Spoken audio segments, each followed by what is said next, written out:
तो चलिए एपिसोड शुरू करते हैं, ठीक वहीं से जहां पिछला वाला खत्म हुआ था। उसने सूहान के सारे कपड़े उतार दिए, उसे सिर्फ अंडरवेयर में छोड़ दिया और फिर अपने हाथ झाड़कर चला गया। दूसरे दोनों ने सोचा कि उसने हद कर दी, उसे परवाह नहीं थी और वो अपने बदले से काफी खुश था। किसने उस लड़के से शो ऑफ करने को कहा था? देखते हैं अब वो वापस कैसे जाता है। थोड़ी देर चलने के बाद वो ड्रैगन टेमिंग डिवीजन के किसी से मिले। ये साइड महत्वपूर्ण घटना को संभालने के लिए जिम्मेदार थी। ये एक क्रूर जानवर के बारे में नहीं था। ड्रैगन टेमर नीचे कूदा और पूछा कि क्या वो हुआ शाह अकेडमी की फांगसी है। उसने हाँ में सिर हिलाया। उसने कहा कि उसने ब्लैक आर्मर्ड इंसेक्ट लॉर्ड को मार दिया है। ड्रैगन टेमर ने अपना हाथ बढ़ाया और कहा कि स्पिरिट सप्रेशन ब्यूरो ने ये काम उन्हें सौंपा है। उसे कीड़े का शरीर उसे सौंप देना चाहिए। उसने लाश की तरफ इशारा करके उसे देखने को कहा। उसने कहा कि माउंट ताई किंग अब सुरक्षित है। ड्रैगन टेमर ने कहा कि वो अब जा सकते हैं। चेनशू डर गया था। भाई, तुम बिल्कुल सही समय पर आए। उसके सामने जैंग डाली का व्यू ब्लॉक मत करना। उसे सूहान को देखने मत देना, वरना उनकी किस्मत फूट जाएगी। फांगसी ने कहा, ठीक है, ये नॉर्मल है। वो खास तौर पर चेक नहीं करेंगे। बस उन्हें बताओ कि वो आज होटल में रुक रहे हैं और कल पहाड़ से नीचे उतरेंगे। उसने सिर हिलाया और कहा, ठीक है। वो तीनों एक साथ होटल में दाखिल हुए। अंदर फांगसी ने चेनशू को ब्लैक आर्मर्ड इंसेक्ट लॉर्ड का लाल खोल दिया और उसे रखने को कहा। देखो कि क्या उसका कॉन्ट्रैक्ट उसे निगल सकता है। अगर उसने इसे निगल लिया तो ब्लैक आर्मर्ड इंसेक्ट की ब्लैक बैरियर स्किल प्राप्त करने का मौका है। उसने कहा, जरूरत नहीं है। उसके स्पिरिट कॉन्ट्रैक्ट में स्किल्स की कमी नहीं है। उसके पास सिस्टम के साथ काफी है। फिर फांगसी ने उनकी छुट्टियों के बारे में पूछा। उन्हें गए हुए आधा महीना भी नहीं हुआ था। वो वापस कब जाने की योजना बना रहे थे? दाली ने कहा कि वो वापस नहीं जा रहा है। उसे पहले ही प्री एक्सेप्ट कर लिया गया था। स्कूल ने कहा कि वो उनके लिए ट्रेनिंग आयोजित करेंगे, इसलिए वो यहीं रहेगा। चेनशू के पास अभी भी 3 दिन बचे थे, इसलिए वो चाहती थी कि वो अपनी पूरी कोशिश करे। दाली और वो राजधानी में उसका इंतजार करेंगे। तीनों ने खुशी से एक साथ टोस्ट किया। 3 दिन बाद होटल के प्रवेश द्वार पर उन्होंने चेनशू को अलविदा कहा। टैक्सी में बैठते हुए उसने ड्राइवर से साउथ जिंगवू ट्रेन स्टेशन जाने को कहा। कार के अंदर पहले से ही एक टोपी पहने हुए कोई बैठा था। ड्राइवर ने कहा कि ये एक इत्तेफाक है कि वो दोनों साउथ स्टेशन जा रहे हैं, इसलिए वो राइड शेयर कर सकते हैं। उसने एक पल सोचा, क्या ये एक खाली कार नहीं होनी चाहिए थी? और ये व्यक्ति थोड़ा सूहान जैसा लग रहा था। स्थिति के लिए विकल्प प्रकट हुए। उसने सोचा, जबकि सब कुछ ठीक लग रहा था, राइड शेयर करना, इस व्यक्ति में निश्चित रूप से कोई समस्या है। पहला विकल्प, हालांकि इनाम बहुत अच्छा था, हाईवे पर कार से कूदना बहुत खतरनाक था। तीसरे विकल्प के लिए वो भी चीजों को बिगाड़ देगा। ऐसा लगता था कि उसने अपना मन बना लिया है। वो एक जानकार की तरह अभिनय करने लगा, उस व्यक्ति के कंधे पर अपना हाथ रखते हुए और लाओ वांग कहकर पुकारते हुए। व्यक्ति ने घूरा एक डरावने चेहरे के साथ और कहा कि उसने गलत व्यक्ति को पहचाना है। सिस्टम ने भी संकेत दिया कि ये सोंग सू है, सूहान का छोटा भाई। वो हंसा और माफी मांगी। वैसे भी उसने पुष्टि कर ली थी कि ये एक ब्लैक आयरन बीस्ट टेमर नहीं है। ये सूहान भी नहीं था। बहुत अच्छा, वो सुरक्षित रूप से विकल्प 2 चुन सकता था। उसने फिर ड्राइवर से कहा, साउथ जिंगवू स्टेशन इस दिशा में नहीं है, तुम गलत जा रहे हो। लेकिन ड्राइवर ने परवाह नहीं की। उसने उससे कहा कि वो शांति से बैठे और अच्छा बने। वो शांति से बैठकर उन्हें किसी दूर दराज के पहाड़ पर ले जाने नहीं देगा। उसने सोंग सू के चेहरे पर मुक्का मारा और कहा, सपने देखो। फिर उसने उसे गले से पकड़ा और उसके चेहरे पर फिर से लगातार मुक्के मारे। ड्राइवर गुस्से में था। उसने उसे रुकने के लिए चिल्लाया और सोंग सू से उससे निपटने को कहा। आखिरकार उसने मार्शल आर्ट सीखा था। चेनशू हैरान रह गया। सोंग सू ने पालयूज मुक्का मारने की कोशिश की, लेकिन चूक गया। उसने उसके चेहरे पर कई बार और जोर से मुक्के मारे। अभी भी लगता है कि तुम्हें मार्शल आर्ट्स आती है? वो दहाड़ा। सोंग सू ने डरते हुए कहा, नहीं नहीं। उसने धमकी दी, अब मुझे साउथ जिंगवू स्टेशन ले चलो। कोई समस्या? उसने उसे शर्ट से पकड़ा। डर के मारे सॉन्ग सू ने उसे बताया कि कोई समस्या नहीं है और ड्राइवर लियू से उसे वहां ले जाने को कहा। कार साउथ जिंगवू स्टेशन पहुंची। वो संतुष्टि से मुस्कुराया। सॉन्ग सू रोया और हॉस्पिटल जाने की मांग की। वो कार से सुरक्षित उतर गया। फिर उसने फैंग सी को कॉल किया और उसे सावधान रहने को कहा, क्योंकि सुहान ने बदला लेने के लिए किसी को भेजा था। उसने उसे ये भी बताया कि वो ठीक है। अब जब वो वापस जा रहा था, सबको सावधान रहना चाहिए। उसने गंभीरता से कहा, मैं 1 साल में वापस आऊंगा। सुहान दूसरी तरफ गुस्से में था। उसने अपने अधीनस्थों को गाली दी, तुम एक हाई स्कूल के स्टूडेंट को भी नहीं पकड़ सकते, बेकार। उसने उन्हें नीचे घसीटकर पिटवाया। उसने उनके 3 नाम याद रखे और उनमें से किसी को भी ना छोड़ने का पक्का इरादा किया। सुहान इतना गुस्सा था कि उसने चीजें तोड़ दी। इस समय चंशु जियांगनान वापस आ चुका था। फिर से ड्राइवर ने पूछा कि क्या वो एक और पैसेंजर ले सकता है, और उसने हाँ कह दी अगर वो रास्ते में है। जियांगनान सिटी मेंटल हॉस्पिटल के सामने उन्होंने सी छिंगसिंग नाम के एक पेशेंट को उठाया। चंशु चौंक गया।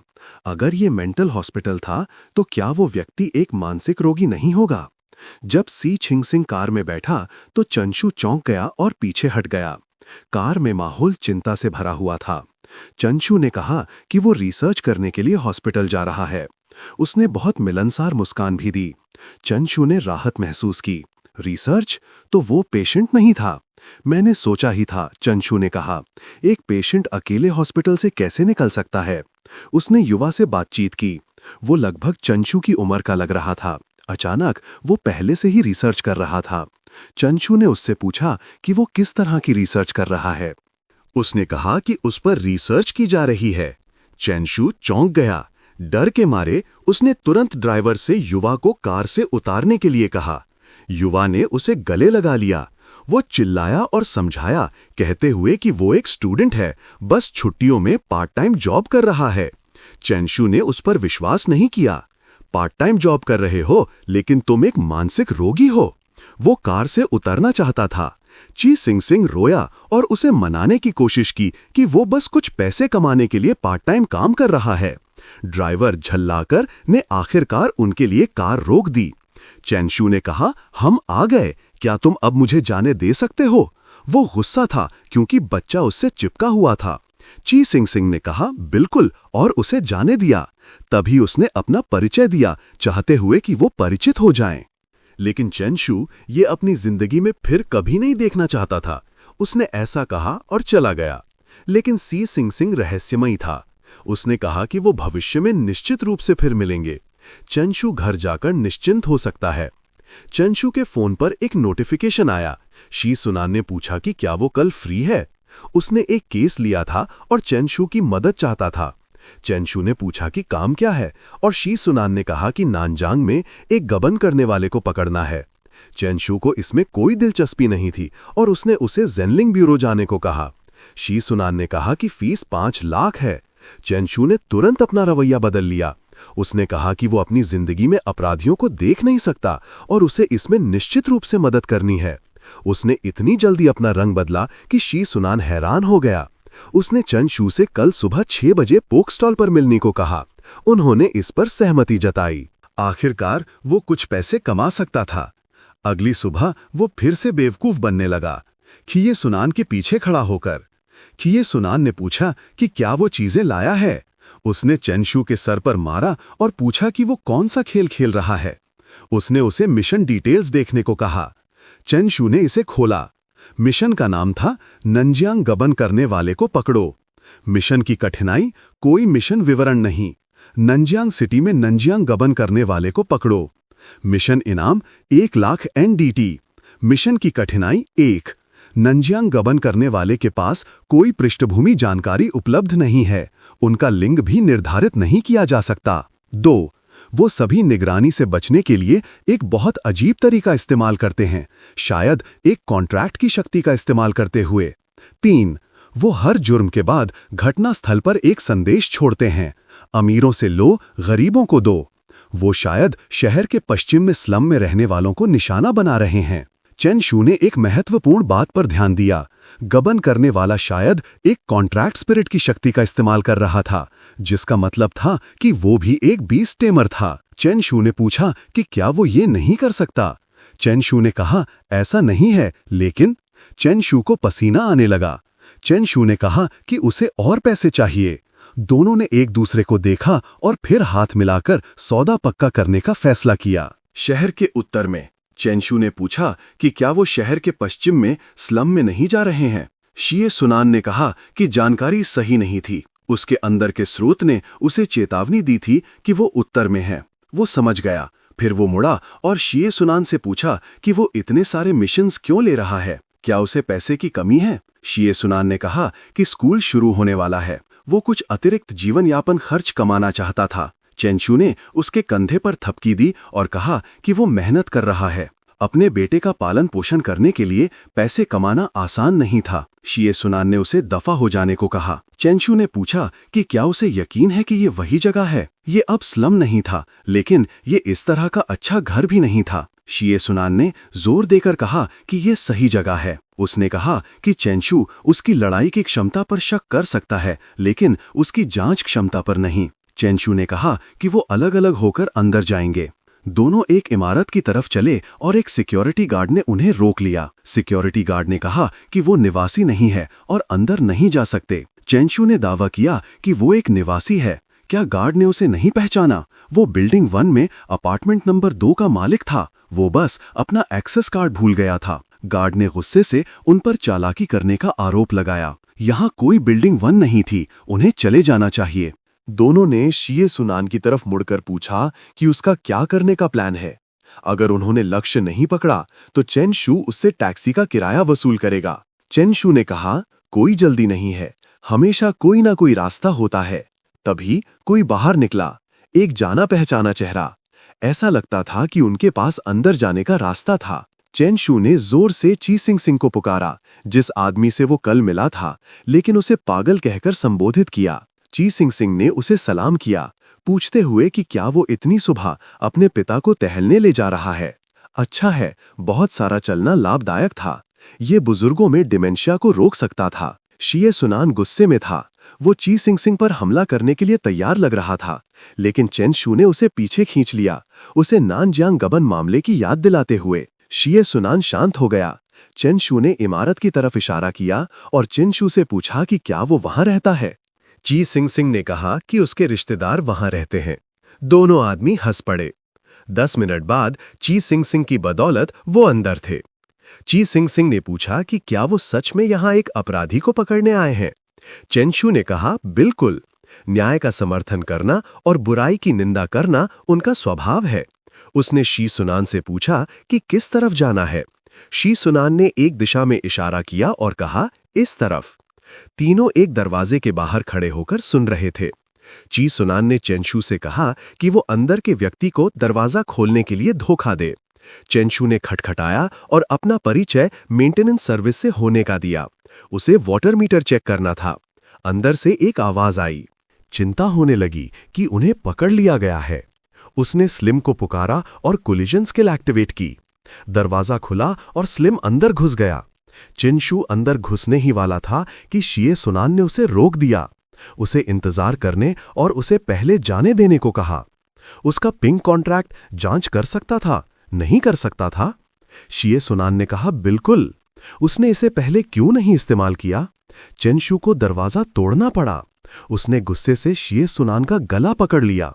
शिए सुनान ने विरोध किया, कहते हुए कि चेन शू बहुत तेज था।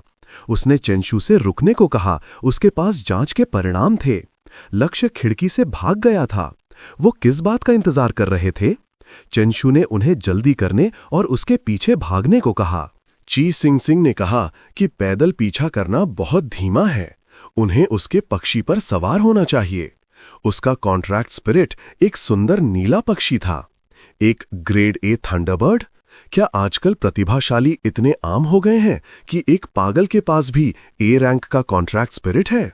ची सिंग सिंग ने चेन शू से जल्दी करने का आग्रह किया। इस समय जांग झाओ गबन करने वाला बिना शर्ट के था और दीवानों की तरह टैक्सी बुला रहा था।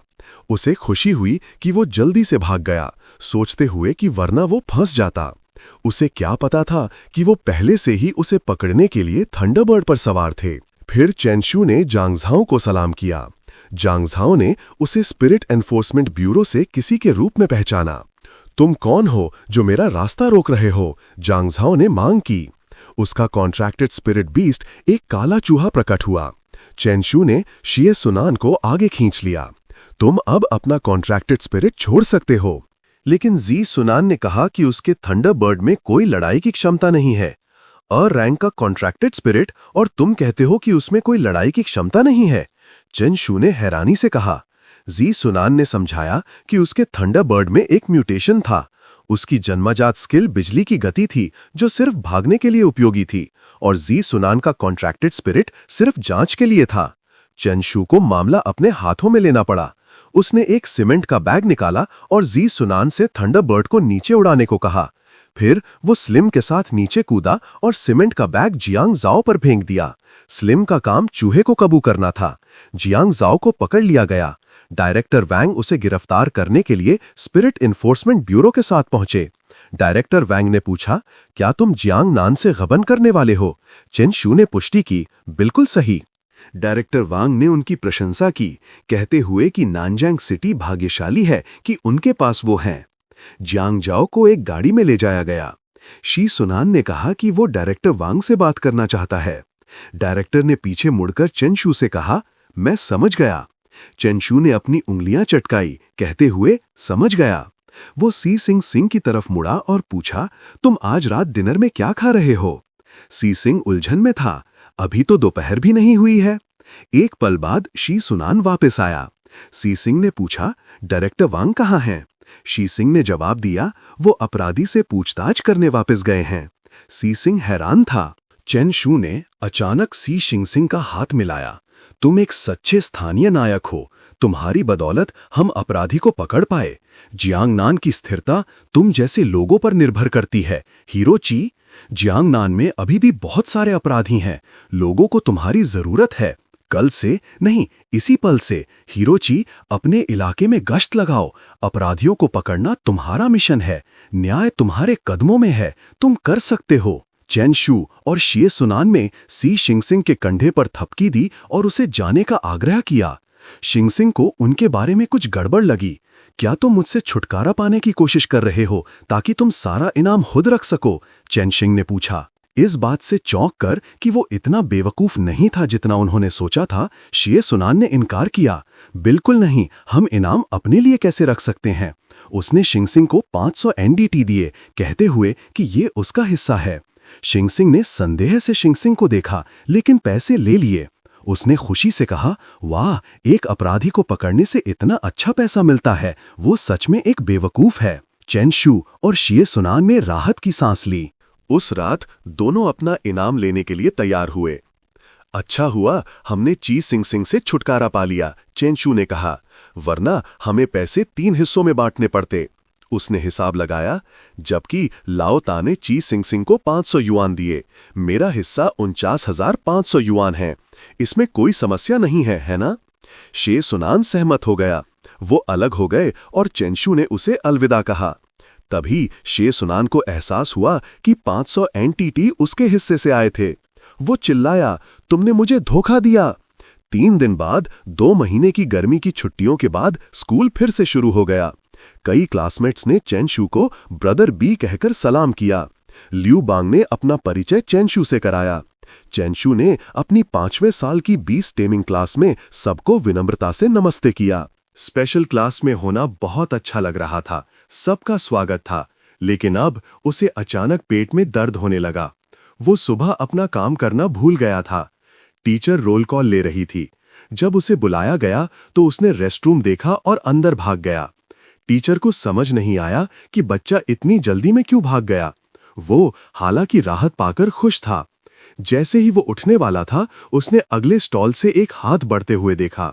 व्यक्ति ने पूछा कि क्या उसके पास कोई टॉयलेट पेपर है, मदद की गुहार लगाते हुए। दूसरी तरफ से भी ऐसे ही मदद की गुहार आई। स्पीचलेस होकर उसने उन दोनों को एक एक टिश्यू का पैकेट फेंका। कुछ गड़बड़ लगी। उसने उन दोनों की आवाजें पहचान ली। एक विचार अचानक उसके मन में आया। उसने स्टॉल की दीवारों के सहारे खुद को तैयार किया और ऊपर चढ़कर झांका। उसे अपनी आंखों पर विश्वास नहीं हुआ। इधर उधर देखने पर उसने एक तरफ सी जिंगसिंग और दूसरी तरफ शिये सुनान के बेटे को देखा। शिये सुनान के बेटे ने गुस्से से पूछा, तुम क्या कर रहे हो? यह सच में शिये सुनान था। उसे अभी भी विश्वास नहीं हो रहा था। शिये सुनान ने कहा, मैंने इसे शेव कर लिया, स्कूल का पहला दिन है। उसे चिंता थी कि दाढ़ी रखने पर टीचर से डांट पड़ेगी। उसके शब्दों ने दूसरे दोनों को उलझा दिया। टीचर से डांट पड़ेगी? क्या वो अभी भी एक स्टूडेंट था? क्या वो यहां पढ़ने आया था? शिये सुनान ने पुष्टि की कि वो है। दूसरे दोनों तुरंत स्पीचलेस हो गए। जो वो देख रहे थे उस पर विश्वास नहीं कर पा रहे थे। चेन शू ने सी जिंगसिंग की तरफ मुड़कर पूछा कि क्या वो भी यहां पढ़ने आया है? कुछ ठीक नहीं लग रहा था। वो नानजंग हाई स्कूल में एक वेटरन था। उसने इन दोनों को पहले कभी कैसे नहीं देखा था? उसने वांग छिंगहान के बारे में सोचा। क्या वो उन स्टूडेंट्स में से हो सकते हैं जिनके परिवारों ने स्पेशल क्लास में दाखिला लेने के लिए पैसे दान किए थे? उसे विश्वास नहीं हो रहा था कि वो वास्तव में उसके साथ क्लासमेट्स थे। ची सिंग सिंग ठीक ठाक लग रहा था। कम से कम वो अभी भी जवान था। उसने नीचे शिये सुनान को देखा और सोचा, ये भयानक है। सू शियायू उसके पास आई और उससे छुट्टियों का होमवर्क मांगा। उसने समझाया कि वो 5वें साल की 20 टेमिंग क्लास में था और उसे कोई होमवर्क नहीं दिया गया था। उसने जोर देकर कहा कि उसके पास जरूर होमवर्क होगा। तो शिया बिंग का होमवर्क कहां से आया? उसने हैरानी से पूछा। क्या यह संभव है कि उसने खुद किया हो? लेकिन सू शियायू ने परवाह नहीं की। उसने जोर देकर कहा कि वो आज ही इसे जमा करे। किस्मत से टीचर आ गए और सू शियायू से अपनी सीट पर वापस जाने को कहा। उसे चेन शू का होमवर्क लेने की जरूरत नहीं थी। सुन जियांग, स्पेशल क्लास का एक स्टूडेंट, ने जोर से विरोध किया, कहते हुए कि होमवर्क जमा करना एक स्टूडेंट की जिम्मेदारी है। तो तुम्हें स्कूल के पहले दिन ही विशेष अधिकार मिल गए हैं? चश्मे वाले मोटे बच्चे ने उसे गुस्से से घूरा। चेन शू को भी इस पहले दिन की चुनौती से उकसाया हुआ महसूस हुआ। टीचर ने फिर जोड़ा कि चेन शू का एकेडमिक स्कोर 396 था। स्कूल के नियमों के अनुसार 390 से ऊपर स्कोर करने वाले स्टूडेंट्स को कल्चरल सब्जेक्ट्स के होमवर्क से छूट थी। सुन जियांग ने गुस्से से टीचर से पूछा, तो क्या हुआ अगर उसके अच्छे ग्रेड्स हैं? क्या इसका मतलब है कि उसे होमवर्क नहीं करना पड़ेगा? टीचर ने बस जवाब दिया, हाँ, अच्छे ग्रेड्स का मतलब यही है। टीचर ने जारी रखा, अब से तुम स्पेशल क्लास के स्टूडेंट्स हो। जब तक तुम्हारे ग्रेड्स अच्छे हैं तुम नियमों की अनदेखी कर सकते हो। क्या यह साफ है? सभी स्टूडेंट्स ने जवाब दिया, बिल्कुल साफ। टीचर ने फिर पहली गतिविधि शुरू की, नए स्टूडेंट्स के लिए आत्मपरिचय। सभी नए स्टूडेंट्स को सामने बुलाया गया। वो 4 थे, शी सुनन, वांग चिंगहान, सी सिंग सिंग और दू लॉन्ग। वांग चिंगहान ने पहले अपना परिचय दिया। उसका कंट्रैक्टेड स्पिरिट बीस्ट एक A rank fire elemental Sprite था और उसकी बीस्ट टेमिंग प्रतिभा आउटस्टैंडिंग थी। दू लॉन्ग का कंट्रैक्टेड स्पिरिट बीस्ट एक ए रैंक अर्थ वर्म था और उसकी बीस्ट टेमिंग प्रतिभा भी आउटस्टैंडिंग थी। सीए सुनान का कॉन्ट्रैक्टेड स्पिरिट बीस्ट एक बी रैंक बटरफ्लाई था जो खोज में माहिर था। जब वो अपना परिचय दे रहा था तो उसकी जेब से एक चाकू गिर गया। उसने जल्दी से सबसे अपनी पेशेवर आदत के लिए माफी मांगी। पतम पोर्क बेचने की अपनी पार्ट टाइम जॉब के दौरान उसे एक चाकू साथ रखने की आदत हो गई थी और वो अनजाने में इसे अपने साथ ले आया था। नीचे बैठे उसके क्लासमेट्स के चेहरे डर से पीले पड़ गए। टीचर, जिसे भी पसीना आ रहा था, ने जल्दी से विषय सी सिंग सिंग की तरफ बदल दिया। सी सिंग सिंग का कॉन्ट्रैक्टेड स्पिरिट बीस्ट एक ग्रेड ए वेरिएंट थंडरबर्ड है। उसकी प्रतिभा उत्कृष्ट है। टीचर ने फिर उसे हैरानी से पूछा, तुमने अपनी यूनिफॉर्म के नीचे क्या पहना है? तुम्हें स्कूल यूनिफॉर्म पहननी चाहिए। उसने अपनी स्कूल यूनिफॉर्म खोलकर नीचे की शर्ट दिखाई। ये मेरी काम की यूनिफॉर्म है, उसने समझाया। डायरेक्टर ने मुझसे कहा कि मुझे इसे हर समय पहनना है। नीचे की शर्ट पर मेंटल हॉस्पिटल कढ़ा हुआ था। ये जानकर कि वो एक मेंटल हॉस्पिटल से है, उसके क्लासमेट्स और भी चौंक गए। सी सिंग सिंग ने जल्दी से कहा, रुको, मुझे समझाने दो। उसने अपना पहला बयान दोहराया, मैं एक मानसिक रोगी नहीं हूं, बस एक पतम कर्मचारी हूं। लेकिन वो अभी भी उसे संदेह की नजर से देख रहे थे। उसके बाद कई स्टूडेंट्स ने स्वेच्छा से क्लासरूम छोड़ने का फैसला किया। ज्ञान मूल्यवान है, खासकर जब किसी की जान दांव पर लगी हो। स्टूडेंट्स ने तीव्र प्रतिक्रिया दी, शोर मचाते हुए, जिससे टीचर को उन्हें शांत होने के लिए कहना पड़ा। इस समय सिस्टम ने चेन शू को विकल्प पेश किए। विकल्प 1, खड़े होकर कहो, मैं एक सामान्य व्यक्ति हूं, मैं सबसे पहले विड्रॉ करता हूं। इनाम कैमोफ्लाज पिल X1। विकल्प 2, चुप रहो और देखो कि टीचर क्या कहते हैं। इनाम मध्यम बीस्ट टेमिंग स्ट्रेंथ। विकल्प 3, खड़े होकर क्लासमेट्स को सांत्वना दो और साथ ही कुछ इस्तेमाल करके दोनों का मूत्र इकट्ठा करो। इनाम सीलिंग टेक्निक +1। चेन शू ने सोचा, ऐसा लगता है कि मुझे अभी भी इस स्थिति को हल करने के लिए कुछ लोगों को बेनकाब करना पड़ेगा। उसने कहा, घबराओ मत, मैं साबित कर सकता हूं कि उन्होंने छुट्टियों में सिर्फ पतम में काम किया, वो गुंडे में ही हैं। वो ऊपर गया और शिए सुनान का चाकू लेकर एक बैग में रख दिया। उसने सी सिंग सिंग की मेंटल हॉस्पिटल की शर्ट भी इकट्ठा कर ली। सीलिंग टेक्निक तुरंत 1 से बढ़ गई। उसने कहा, अब सब ठीक है, तुम दोनों अपनी सीट पर वापस जा सकते हो। दूसरे स्टूडेंट्स भी शांत हो गए। लेकिन सुन जियांग ने एक बार फिर जानबूझकर उसे झगड़ा किया। उसने कहा, उन पर विश्वास मत करो, वो एक गिरोह हैं। मैंने उन्हें एक बार रेस्टरूम में देखा था। वो झांकने के लिए स्टॉल के पार्टीशन पर चढ़ गए थे। उन तीनों के पास कहने के लिए शब्द नहीं थे, लेकिन इस समय तक टीचर गुस्सा हो चुके थे। उन्होंने उन्हें अपनी सीट पर वापस जाने को कहा। उन्होंने सबको परेशानी पैदा करना बंद करने के लिए भी कहा। स्कूल के पहले दिन परेशानी मत करो। सुनो, मैं उद्घाटन समारोह का शेड्यूल अरेंज करता हूं। पूरी क्लास सीधी बैठ गई और सुनने लगी। टीचर ने कहा, आज 2 गतिविधियां हैं, उद्घाटन समारोह और फ्री टाइम। 2 चीजें और हैं जो मुझे तुम्हें बतानी हैं। पहला, स्पेशल क्लास को कैंपस में रहना अनिवार्य है। तुम्हारे डॉर्म असाइनमेंट्स तुम्हारे फोन पर भेज दिए गए हैं, कृपया उन्हें चेक कर लो। दूसरा, कल एक बीस्ट टेमिंग प्रतियोगिता है जो तुम्हारी रैंकिंग्स तय करेगी। तुम्हें ध्यान से तैयारी करनी होगी। अब जा उद्घाटन समारोह में भाग लो। चेन शू को रूम 302 असाइन किया गया था, स्वाभाविक रूप से सी सिंग सिंग और शिए सुनान को भी। उद्घाटन समारोह अभी भी ऑडिटोरियम में चल रहा था, लेकिन वो लेटने के लिए डॉर्मेट्री में वापस चले गए। ची सिंग सिंग ने चिंता से पूछा, अगर हम उद्घाटन समारोह में नहीं जाएंगे तो क्या हम पकड़े नहीं जाएंगे? चेनशू ने कहा, चिंता मत करो, उन्हें पता नहीं चलेगा। उसने पूछा, क्या कोई गेम्स खेलना चाहता है? ची सिंग सिंग ने तुरंत हाँ कह दी। अचानक कोई उनके कमरे में आया, जोर से दरवाजा खटखटाते हुए। चेनशू सच में नहीं जानता था कि इस समय कौन आएगा। दरवाजा खोलने पर उसने वांग युन और होंग मिंग को देखा। दोनों ने पूछा, क्या तुम चेनशू हो? क्या तुम इस रवैये से यहां झगड़ा करने आए हो? उसने गुस्से से पूछा। बस बताओ क्या बात है। वांग युन ने फिर यंग मास्टर टांग का संदेश दिया कि जू श्याओयू से दूर रहे। मैं तो ये भी नहीं जानता कि यंग मास्टर टांग कौन है, उसने जवाब दिया। वांग युन ने कहा कि ये टांग लिए है ईयर 2 से। उसने तंज कसा। ओह, वो है। उसने कहा, अगर कुछ और नहीं है तो जाओ, मुझे जरूरी काम करने हैं। वो दरवाजा बंद करने ही वाला था कि वांग युन ने उसे रोकने के लिए अपना हाथ अंदर डाल दिया। वांग युन ने कहा कि वो स्थिति को नहीं समझ रहा है। बिस्तर पर लेटे हुए 2 लोगों की तरफ इशारा करते हुए उसने उन्हें बाहर निकलने का आदेश दिया ताकि वो कुछ काम कर सकें। दोनों ने उसे चुपचाप देखा।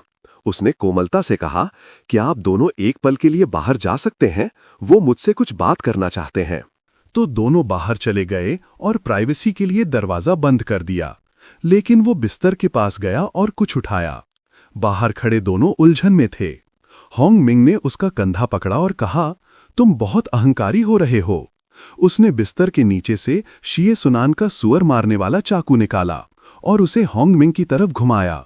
उसने जल्दी से होंग मिंग का हाथ पकड़ा और उसे पास खींच लिया। उसने चाकू होंग मिंग के चेहरे पर रखा और पूछा, अब समझ में आई स्थिति? वांग युन ने होंग मिंग से चिंता न करने को कहा, कहते हुए कि उसे विश्वास नहीं है कि वो वास्तव में इसका इस्तेमाल करने की हिम्मत करेगा। चेन शू का चेहरा काला पड़ गया। उसने चाकू को ऊपर घुमाया और होंग मिंग के पैरों के बीच जोर से वार किया। होंग मिंग ने वांग युन को गाली दी, पूछते हुए कि क्या वो उसे बेवकूफ समझता है। बिल्कुल उसे विश्वास नहीं था कि वो इसका इस्तेमाल करेगा, क्योंकि चोट तो उसे ही लगेगी। होंग मिंग ने चेन शू की तरफ मुड़कर चापलूसी शुरू कर दी, कहते हुए, चलो बातचीत से मामला सुलझाते हैं। उसने होंग मिंग को लात मारी और उसे चुप रहकर वहां जाने को कहा। फिर उसने वांग यून को चाकू से धमकाया, उसे बैठने और अपना सिर पकड़ने का आदेश दिया। डर के मारे वांग यून ने आज्ञा मानी। उसने उन दोनों को दीवार की तरफ मुंह करवाया और फिर उन्हें don't treat me like a sheep 100 बार गाने का आदेश दिया। उलझन में दोनों के सिर के ऊपर प्रश्न चिन्ह तैर रहे थे। चैन शू एक संतुष्ट चेहरे के साथ मुड़ा और शी सुनान से घोषणा की, ची सिंग सिंग अब अंदर आ सकता है। होंग मिंग और वांग यून विनम्रता से खड़े थे, दर से एक साथ गाते हुए don't treat me like a sheep. ची सिंग सिंग और शी सुनान पीछे से देखते हुए, उनके चेहरों पर साफ प्रशंसा के भाव थे। ची सिंग सिंग ने चैन शू से कहा, तुम्हारा सजा देने का तरीका काफी अनोखा है, मुझे अगली बार तुमसे सीखना पड़ेगा। वांग यून और होंग मिंग गाते रहे, the grass is greener because of me. Chen Shu हंसा, उसकी आंखें सिकुड़ गईं और ची सिंग सिंग की तारीफ का जवाब दिया, आप मेरी तारीफ कर रहे हैं, आप मेरी तारीफ कर रहे हैं। ची सिंग सिंग ने जारी रखा, दोपहर अभी भी लंबी है, चलो घर जाकर डॉम के लिए कुछ सामान ले आते हैं। चैन शू ने जवाब दिया, बिल्कुल सही, मुझे भी घर जाकर कुछ कपड़े पैक करने और कुछ खाना खरीदना है। इसके साथ ही वो तीनों चले गए, उन दोनों को छोड़कर जो अभी भी ऐसे गा रहे थे जैसे उनकी जान दांव पर लगी हो। वांग यून ने पीछे मुड़कर देखा, उसके चेहरे पर साफ झल्लाहट थी। उसने और होंग मिंग ने अब जब चैन शू चला गया था तो जाने का फैसला किया। अचानक एक चाकू वांग यून के चेहरे के पास से गुजरा, जिससे वो हैरानी में जम गया। होंग मिंग उसके पीछे डर से हाँफ गया। चैन शू ने उन पर चाकू तानकर चेतावनी दी, गाते रहो, तुम 100 बार गाने तक नहीं जा सकते। डर के मारे दोनों जल्दी से अपनी जगह पर वापस आ गए और गाना जारी रखा, सीधे खड़े होकर अपने हाथ साइड में रखे। The sky is bluer because of मी। 10 बार गाने के बाद दोनों डर से कांप रहे थे। दोनों अपने आंसू नहीं रोक पाए और रोने लगे। वाह वाह वाह, वांग यून ने कहा, हमने आखिरकार 100 बार गाना खत्म कर लिया। दोनों रोते हुए चले गए।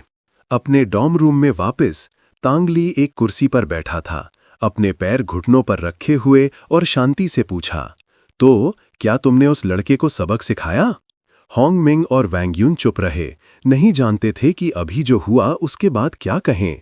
दृश्य बाहर बदल गया। चैन शू अपनी बाइक चला रहा था, सोचते हुए, आज का दिन बुरा नहीं था, हालांकि मुझे स्कूल में रहना है। शी सुनान और चिए सिंग सिंग के साथ क्लासमेट होना काफी अच्छा है। उसका चेहरा चमक उठा जब वो सोचता रहा, ऐसा लगता है कि मुझे अब 12th ग्रेड में अकेले नहीं लड़ना पड़ेगा। हालांकि मुझे घर जाकर आत्मरक्षा के लिए कुछ और यूरिन के बैग्स लाने चाहिए। अपने सामने प्रकट हुए सिस्टम नोटिफिकेशन को देखते हुए चैन शू ने हैरानी से कहा, फिर से खतरा है। वो अपनी बाइक चलाता रहा और सोचता रहा, हालांकि तीनों विकल्प काफी अच्छे हैं। अगर मैं एक लेवल 8 बीस्ट टेमर बन सकता हूं, इसका मतलब ये भी है कि मैं जू शियाओ और दूसरों से ज्यादा मजबूत हो सकता हूं। चैन शू ने हाथ बढ़ाकर अपनी ठुड्डी को छुआ, सोच में डूबा हुआ। अपने विचार पूरे करके उसने अपनी बाइक पार्क की। फिर वो सावधानी से एक कोने में खड़ा हो गया, सोचता हुआ और स्थिति का आकलन करता हुआ। अचानक ऊपर पेड़ से थंप थंप की आवाजें आईं। चैन शू ने एक उलझन भरे चेहरे से पेड़ की तरफ देखा। उसके चेहरे पर पसीने की बूंदें बन रही थी। उसने मन ही मन सोचा, क्या लोग अब इस तरह से खेलते हैं? ये सोचते हुए वो चुपचाप पेड़ पर चढ़ गया। ऊपर पहुंचने पर उसने साफ तौर पर 2 अजनबियों की पीठ देखी जो वहां बैठे थे, जैसे किसी का इंतजार कर रहे हों। वो अपने चेहरे और हाथों को थपथपाते रहे, शिकायत करते हुए, ये कमीने मच्छर हर जगह हैं। बैंगनी बालों वाले और चेहरे पर घाव के निशान वाले ने दूसरे से कहा, ब्रदर लियू, हम यहाँ आधे महीने से हैं, क्या हम सच में उस स्टूडेंट से मिल सकते हैं? जैसे ही उसने बोलना खत्म किया, चैन शू उनके पीछे एक गुस्से भरी मुस्कान के साथ प्रकट हुआ। चैन शू को देखकर दोनों ने चिंता से ऊपर देखा। वो हकलाए, ये वही है। चैन शू ने अपना पैर ऊंचा उठाया, आगे झुका और दोनों पर लात मारी, चिल्लाते हुए, नीचे उतरो। दोनों ने अपना संतुलन खो दिया और गिर गए, चिल्लाते हुए, आह! अचानक जहां चैन शू की लात लगी, वहां बिजली की चमक जैसी रोशनी की किरणें फैल गईं। उसने सोचा, 20 टेमर कॉन्ट्रैक्ट? चैन शू चिल्लाया, वायलेंट स्लाइम, अटैक! अचानक एक बड़ा सा स्लाइम प्रकट हुआ और दोनों आदमियों की तरफ दौड़ा। स्लाइम एक मेंढक की तरह अप अप अप की आवाजें निकाल रहा था। स्लाइम का चेहरा काफी गुस्से में लग रहा था, अपने नाम वायलेंट स्लाइम के अनुरूप। अचानक भूरे बालों वाले आदमी ने तनाव महसूस किया। उसके हाथों ने बिजली जैसी रोशनी की चमक पैदा की। उसने किसी तरह का आफ्टर इमेज बनाया जिससे वायलेंट स्लाइम दर्द से चिल्लाया और कराहने लगा। स्लाइम फिर रोते हुए चेंशू की तरफ वापस दौड़ा। चेंशू आश्चर्यचकित था और बोला, ये एक ही झटके में तोड़ सकता है। दोनों आदमियों और उनके पास के बिच्छुओं को देखते हुए चेंशू ने चिंता से सोचा, ब्लैक टेल स्कॉर्पियन कॉन्ट्रैक्ट, सी रैंक। उसका चेहरा काला पड़ गया जब वो सोचता रहा, नहीं, अगर ये सिर्फ सी रैंक है तो इसे स्लाइम को घायल नहीं करना चाहिए जब तक कि ये व्यक्ति एक लेवल 9 बीस्ट टेमर ना हो। चेंशू ने ध्यान से देखा। बिच्छू धीरे धीरे अपने बड़े पंजे उसके सामने हिला रहा था। फिर वो सोचता रहा, अगर ये सिर्फ एक लेवल 9 बीस्ट टीमर कॉन्ट्रैक्ट है तो मैं अभी भी कोशिश कर सकता हूं, लेकिन उस व्यक्ति ने अभी तक कोई हरकत नहीं की है। अपना विचार पूरा करके वो बैठ गया, अपने हाथ घुटनों पर रखे दोनों आदमियों को ठंडी नजर से घूरते हुए देख रहा था। चेंशू फिर एक आरामदायक अंदाज में खड़ा हुआ और बोला, तार्किक रूप से मैं चेंशू एक ईमानदार व्यक्ति हूं। मैं लोगों की मदद करता हूं और समाज में योगदान देता हूं। मैं नए युग का एक उत्कृष्ट युवा हूं। मैंने शायद तुम लोगों को अपराध नहीं किया होगा। बैंगनी बालों वाले आदमी ने जवाब दिया, अगर किसी को दोष देना है तो खुद को दोष दो कि तुमने किसी और के काम में दखल दिया। अपनी बात पूरी करके उसने एक भयंकर दिखने वाला पैंथर बुलाया। उसने अपना मुंह खोला, तेज लोहे जैसे दांत दिखाते हुए। काली धारियां पैंथर को घेर रही थीं। ये देखकर चेंशू हैरानी से हाँफ गया। तुरंत उसने पैंथर के हमले को रोकने के लिए पहले वाला अपना स्लाइम बुलाया। अपने सामने गुर्राते हुए भयंकर पैंथर को देखते हुए चेंशू ने सोचा, फिर से एक लेवल 9 बीस्ट टेमर कॉन्ट्रैक्ट, एक डी रैंक शैडो पैंथर। पसीना चेंशू के गालों से टपका जब उसने सोचा, मैं ये नहीं जीत सकता। चेंशू ने फिर अपने स्लाइम से धीरे से कहा, स्लिम, स्लीप मोड में जाओ। ये देखकर बैंगनी बालों वाले आदमी ने घमंड से अपनी बाहें बांधी और कहा, जीत नहीं सकते तो सोने जा रहे हो। शैडो पैंथर, उसके पास के भूरे बालों वाले आदमी ने सलाह दी, सावधान रहो, ये स्टूडेंट 5 मिलियन का है, उसे मारना मत। बैंगनी बालों वाले आदमी ने जवाब दिया, चिंता मत करो, ज्यादा से ज्यादा वो अधमरा होगा। शैडो पैंथर ने अपना हमला जारी रखा। हमला करने के लिए अपने पंजे उठाए। पैंथर ने अपने पंजे स्लिम की सुरक्षा परत पर मारे। ऐसा लगता था कि ये परत पत्थर के तोड़ने के लिए बहुत कठिन थी। इसके बजाय उसके पंजे टूट गए। पत्थर को तुरंत दर्द महसूस हुआ। अपने टूटे हुए खून से सने पंजे उठाकर कराहने लगा। ये देखकर बैंगनी बालों वाले आदमी ने कहा, ये क्या बकवास है। भूरे बालों वाले आदमी ने गुस्से से अपना हाथ उठाया और चिल्लाया, बेकार चीज, मुझे देखो। बिच्छू ने तुरंत अपना विशाल पंजा उठाया और हमला करने के लिए झपटा। ये देखकर चेंशू घबरा गया और चिल्लाया, स्लिम, जाग जाओ। एक गंभीर चेहरे के साथ चेंशू चिल्लाया, तुम दोनों मुझे मजबूर कर रहे हो, अबंडेंस। तुरंत उसका स्लाइम जाग गया और आकार में फूल गया। स्लिम के सर पर खड़े होकर चेंशू ने जारी रखा, तुम दोनों निश्चित रूप से मर गए। ये देखकर भूरे बालों वाले आदमी ने अपने पास के बैंगनी बालों वाले आदमी को चेतावनी दी, सावधान, वो अपना अल्टीमेट मूव इस्तेमाल कर रहा है। अचानक स्लिम हवा में ऊंचा उछला। दोनों आदमी सिर्फ चेहरा बनाकर ऊपर देख सकते थे। उनके माथे पर पसीने की बूंदें बन रही थी। चेंशू ने अपना फोन उठाया और कहा, स्माइल। दोनों आदमियों ने अनायास ही शांति के प्रतीक में अपने हाथ उठाए और एक साथ कहा, 2, 3।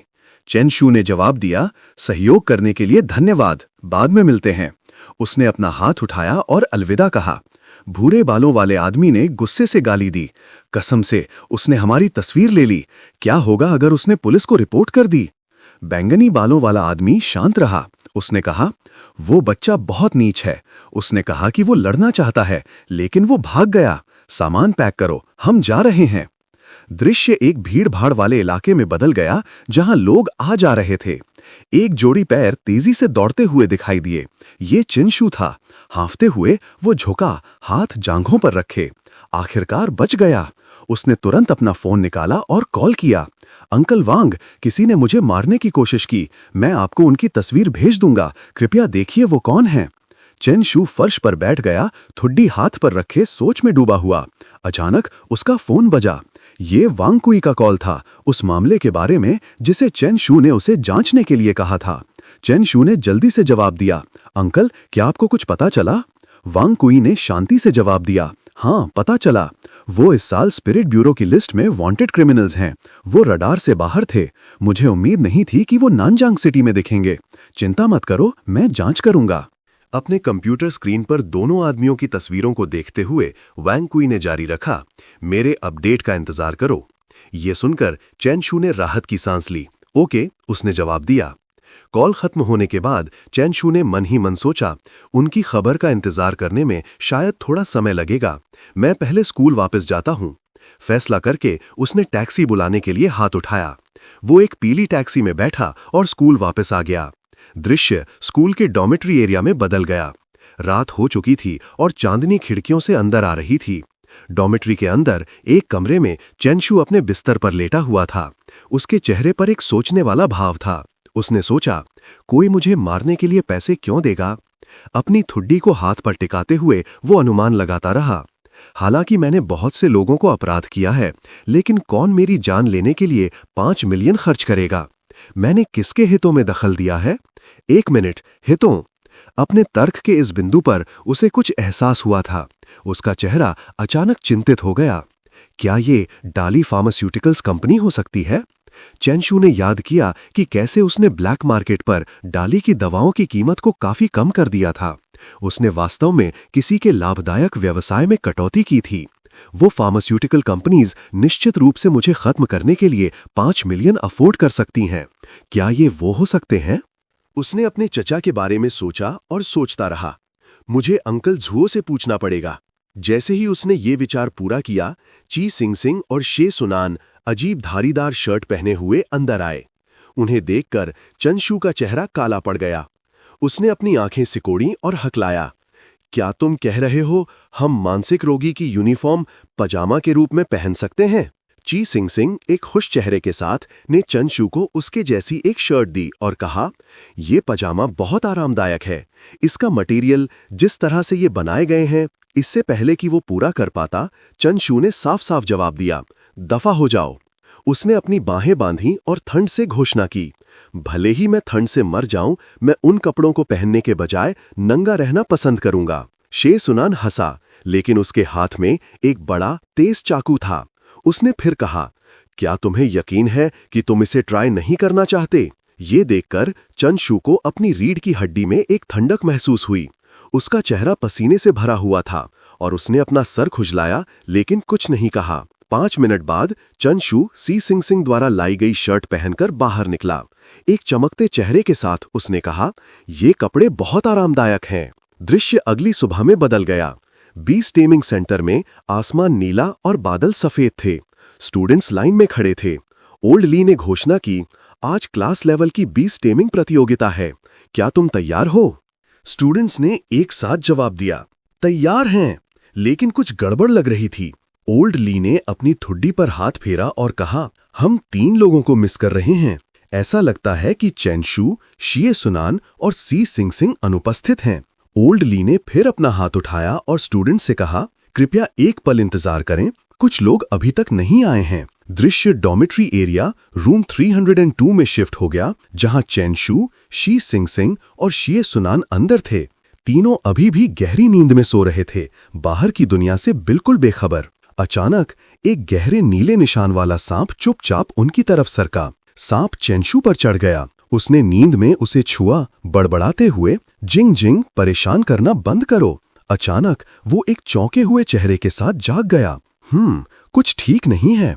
अपने ऊपर रेंगते हुए सांप को देखकर चिनशू चिंता से चिल्लाया, सांप, सांप! उसकी चीख ने शी सिंगसिंग और सी सिंगसिंग दोनों को चौंकाकर जगा दिया। उसी समय ओल्ड ली दरवाजे से अंदर आए। तीनों ने उसे देखा। उनके मुंह हैरानी से खुले हुए थे। ओल्ड ली अपने स्टूडेंट से झल्लाकर ने कहा, तुम तीनों कितनी देर सोने की योजना बना रहे थे?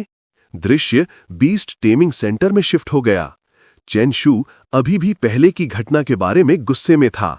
एक पेस्ट्री चबाते हुए उसने शिकायत की, वो ओल्ड ली बहुत चालाक है, हमें सांप के डर से जगाना। से सिंग सिंग एक किताब पढ़ते हुए ने जवाब दिया, क्या यह हमारी अपनी गलती नहीं है? सिंग सिंग ने जारी रखा, ठीक है, शिकायत करना बंद करो, तैयार हो जाओ, प्रतियोगिता जल्द ही शुरू होने वाली है। मैंने सुना है कि हमारे भविष्य के संसाधन हमारी रैंकिंग पर निर्भर करते हैं। ये सुनकर चेन शू का चेहरा विश्वास से चमक उठा। अपने हाथ जोड़कर उसने घोषणा की, रैंकिंग से फैसला होता है? हाँ, लगता है इस बार मुझे गंभीर होना पड़ेगा। एक घोषणा पूरे बीस्ट टेमिंग सेंटर में गूंजी। पहला मैच चेन शू वर्सेस सन जियांग। चेन शू ने हैरानी से कहा, मैं? पहला मैच? उसने अपनी पेस्ट्री का बैग से सिंग सिंग को दिया और अरीना की तरफ चल पड़ा। अरीना में कदम रखते हुए चेन शू ने अपने हाथ कमर पर रखे और घमंड से कहा, ओह, तुम्हारे खिलाफ हूं मैं? मोटू, तो तुम्हारा नाम सन जियांग है? हाँ? सन जियांग ने गुस्से से जवाब दिया, बातें कम, चलो शुरू करें। सन जियांग ने तुरंत एक जैकल पैंथर को बुलाया। चेन शू का चेहरा गंभीर हो गया। उसने मन ही मन सोचा, एक बी रैंक जैकल पैंथर, इस मोटू में कुछ तो दम है। फिर उसने अपना हाथ बढ़ाया, अपनी ऊर्जा इकट्ठा करते हुए, और सोचता रहा, उसके लिए बुरा हुआ, वो मुझसे भिड़ रहा है। हा हा। तुरंत चेन शू का स्लिम प्रकट हुआ। सन जियांग का जैकल पैंथर तुरंत हमला करने के लिए आगे बढ़ा। स्लिम ने अपनी स्किल स्लीप एक्टिवेट की, अपने चारों तरफ एक सुरक्षा कवच बनाते हुए। जैकल पैंथर समय पर रुक ना पाने के कारण सीधा कवच में जा टकराया। चेन शू मुस्कुराया, अब मेरी बारी है। उसने स्लिम को अपनी कोलिजन स्किल एक्टिवेट करने का आदेश दिया। स्लिम तुरंत आगे कूदा, जैकल पैंथर को सिर से टक्कर मारी और उसे अरीना से बाहर फेंक दिया। घोषणा हुई, चेन शू जीत गया। चेन शू ने घमंड से अपने प्रतिद्वंदी को अंगूठा दिखाया और चला गया, जिससे सुन जियांग गुस्से से उबल पड़ा। अनाउंसर ने जारी रखा, अगला मैच सी शिंगसिंग वर्सेस होंग मिंग। चेन शू ने सी शिंगसिंग के साथ हाई फाइव किया, जोश बढ़ाते हुए, लगे रहो। सी शिंगसिंग एक ठंडे अंदाज के साथ अरीना में उतरा। होंग मिंग ने एक वायलेंट एप को बुलाया, जबकि सी शिंगसिंग ने एक पक्षी को बुलाया जिसके नीले पंख चमक रहे थे और चमकती हुई धारियां थी।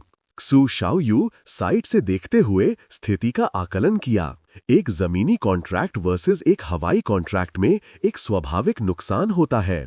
लगता है होंग मिंग पहले ही हार गया है। चेन शू ने रिंग के बाहर अपनी बाहें बांधी, गहरी सोच में। हालांकि जी शिंगसिंग का कॉन्ट्रैक्ट बीस्ट ए रैंक का था, उसमें कोई आक्रामक क्षमता नहीं थी।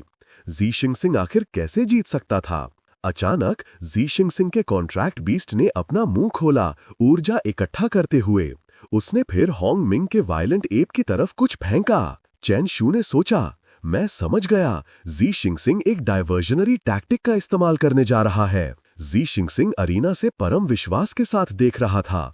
ऐसा लगता था कि उसके पास पहले से ही एक प्लान था। थंडरबर्ड लगातार हवा में चक्कर लगा रहा था।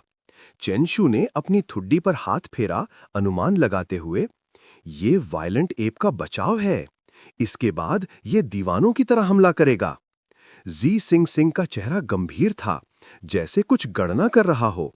होंग मिंग ने अपनी आंखें सिकोड़ी, उसका जबड़ा गिर गया जब उसने थंडरबर्ड को अपनी जीभ निकालते हुए देखा, वायलेंट एप को उकसाते हुए।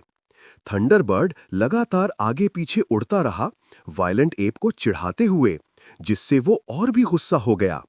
अपना गुस्सा काबू ना कर पाने के कारण बंदर ने अपनी छाती पीटी और दहाड़ा।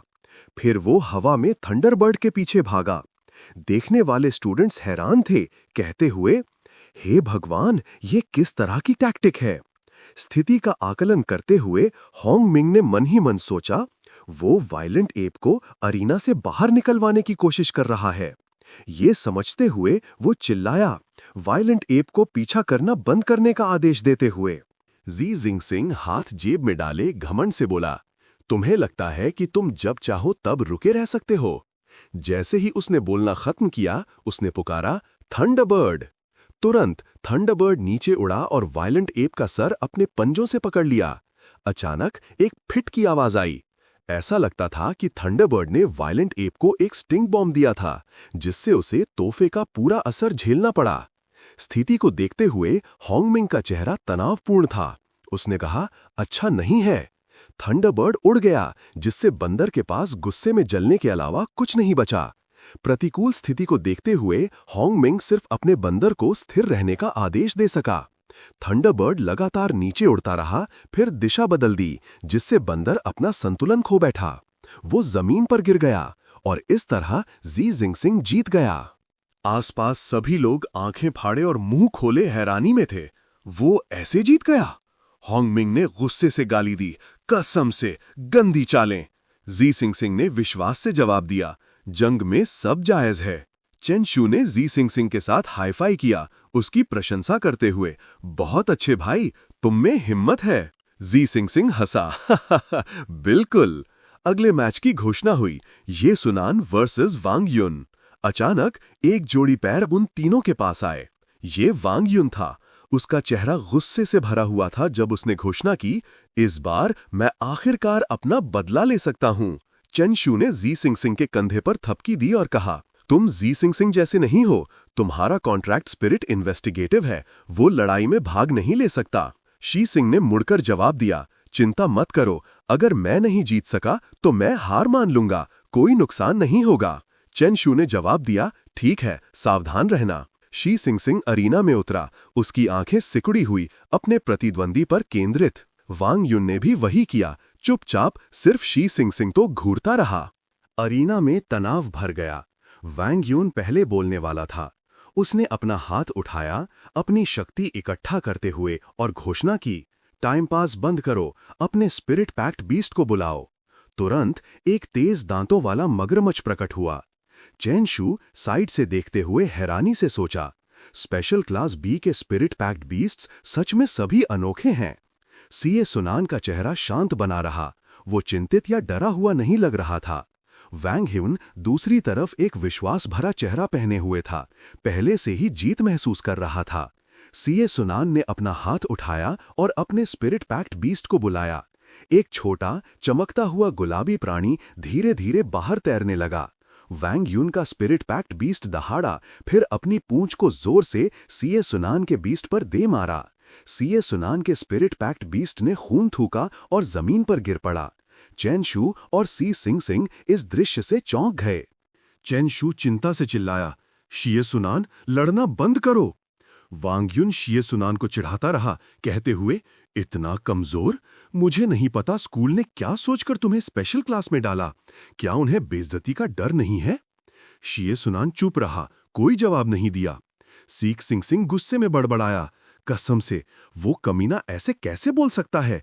हम क्या करें? ये साफ है कि वो नहीं जीत सकता। हमें उसे अभी हार मानने के लिए कहना चाहिए। चेन शू ने सीख सिंह के कंधे पर थपकी दी और कहा, रुको, मुझे लगता है उसका अपना प्लान है। शीये सुनान का चेहरा काला पड़ गया और उसने जवाब दिया, बेइज्जती? तुम बताओ, यहां बेइज्जती किसकी हो रही है? अचानक उसका स्पिरिट पैक्ट बीस्ट हिला, उसकी आंखें एक तेज नीली रोशनी से चमक रही थीं। सीख सिंह ने चेंशू की तरफ मुड़कर कहा, वो अपना अल्टीमेट मूव इस्तेमाल करने जा रहा है। शीये सुनान का स्पिरिट पैक्ट बीस्ट वांग युन के पास पहुंचा और उस पर रोशनी डाली।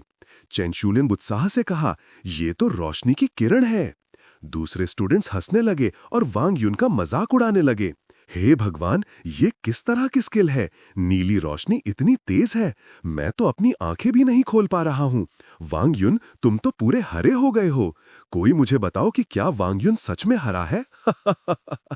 वांग युन को लगा जैसे उसका मजाक बनाया जा रहा है। उसने गुस्से से चिल्लाया, शीये सुनान। उसने शीये सुनान की तरफ इशारा किया और ओल्ड ली से कहा, टीचर, शीये सुनान ने नियम तोड़ा। उसने एक बीस टेमर के खिलाफ स्किल इस्तेमाल की। चेंशू ने ओल्ड ली से धीरे से कहा, टीचर, शीये सुनान ने बस एक स्पेशल इफेक्ट जोड़ा है, इससे कोई वास्तविक नुकसान नहीं होता, ये नियमों के खिलाफ नहीं है। सीख सिंग ने भी जोड़ा, सही सही सही। ओल्ड लाइन ने फिर कहा, ठीक है, ये नहीं माना जाएगा। दूसरे स्टूडेंट्स हंसी से फूट पड़े। गुस्से में वांग युन ने मन ही मन सोचा, कसम से ये मानसिक नुकसान है। देखते हैं तुम्हारा स्पिरिट पैक बीस्ट कब तक टिकता है। जैसे ही उसने ये सोचा, उसने अपनी आंखें बंद की और अपने स्पिरिट पैक बीस्ट को आदेश दिया। मगरमच्छ तुरंत आगे झपटा। शी सुनान ने अपने स्पिरिट पैक बीस्ट को देखा और इशारा किया। समझते हुए बीस्ट ने अपने शरीर से एक कैमरा थूका। फिर उसने कैमरा उठाया, उसे वांग युन की तरफ किया और कुछ तस्वीरें खींचीं। वांग युन सिर्फ एक तनावपूर्ण, लाचार मुस्कान दे सका। चेंशू ने मन ही मन सोचा, तो ब्लैक मार्केट के पोषण बेचने वाले की तस्वीरें इस तरह खींची जाती हैं। इस समय शी सुनान ने भी अपना हाथ उठाया, एक कैमरा का इशारा करते हुए, और कहा, चलो एक मुस्कान दो। बिल्कुल ऐसी ही। कल्पना करो कि तुम अब एक बड़े स्टार हो, हजारों दर्शकों के साथ एक मंच पर खड़े हो। तुम्हारे ऊपर की नीली रोशनी तुम्हारी आभा का प्रतीक है। वांग युन लाचार बस वहां खड़ा रह सका। उसने आह भरी और कहा, मैं हार मानता हूं, लेकिन मेरी एक शर्त है। शी सुनान ने जवाब दिया, मैं समझ गया, मैं तस्वीरें डिलीट कर दूंगा।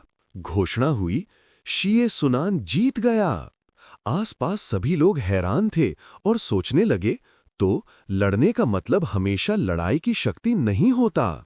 चेंशू और सी जिंगजिंग ने शी सुनान के कंधे पर थपकी दी और कहा, ये है हमारा भाई। अपनी जीत के बाद शी सुनान काफी विश्वास से भरा लग रहा था। ओल्ड ली पास आए और सलाह दी, विनम्र बनो, तुम लोगों को आराम करना चाहिए। अगले राउंड में टॉप 20 इतने खुशकिस्मत नहीं होंगे। और इस तरह शी सुनान ने चेंशू और सी जिंगजिंग के कंधों पर हाथ रखा और उन्हें आराम करने के लिए ले गया।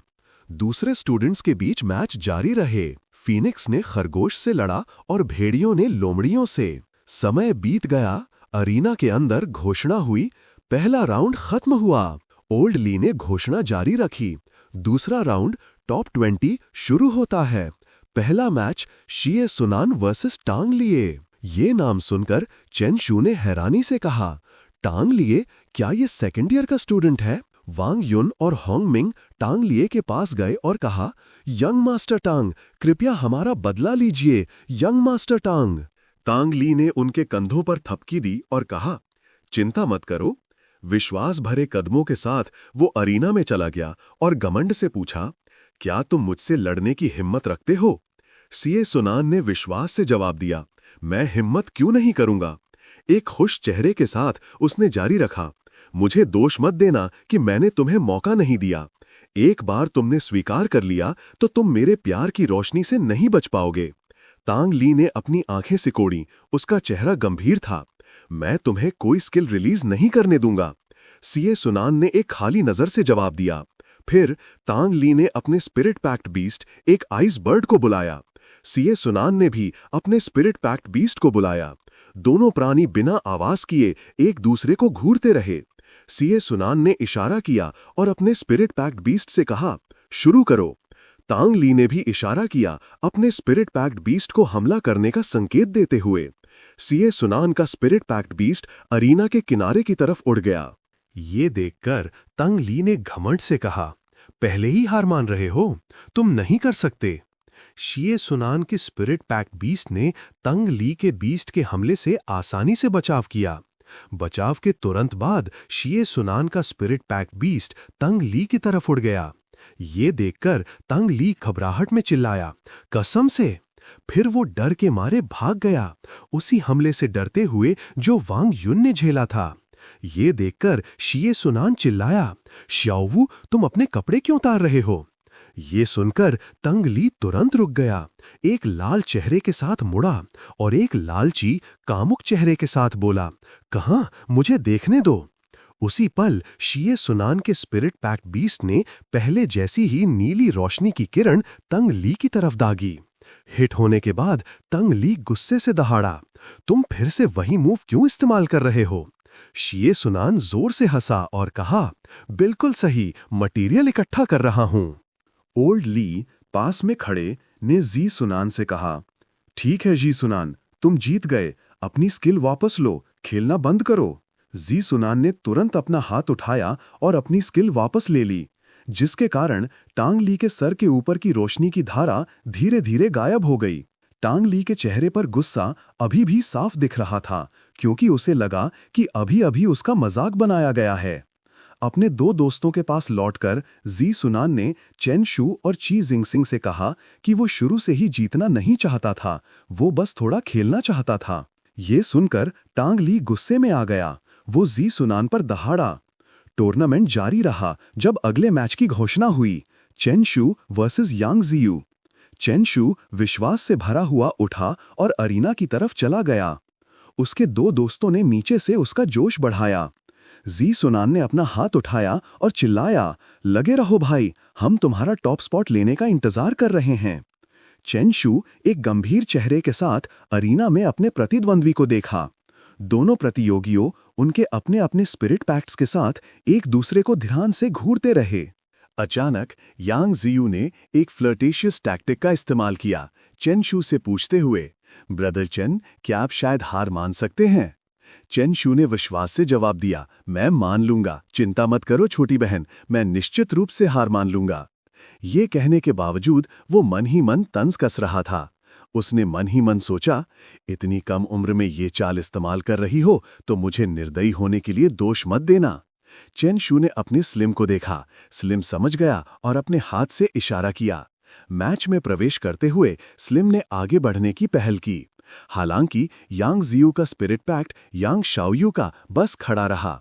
फिर यांग शाओयू के स्पिरिट पैक्ट ने किसी तरह की टेक्निक का इस्तेमाल किया, जिससे उसकी आंखों से दिल के आकार की रोशनियां निकलीं, साथ ही एक चमकती हुई आभा जिसने स्लिम को चौंधिया दिया।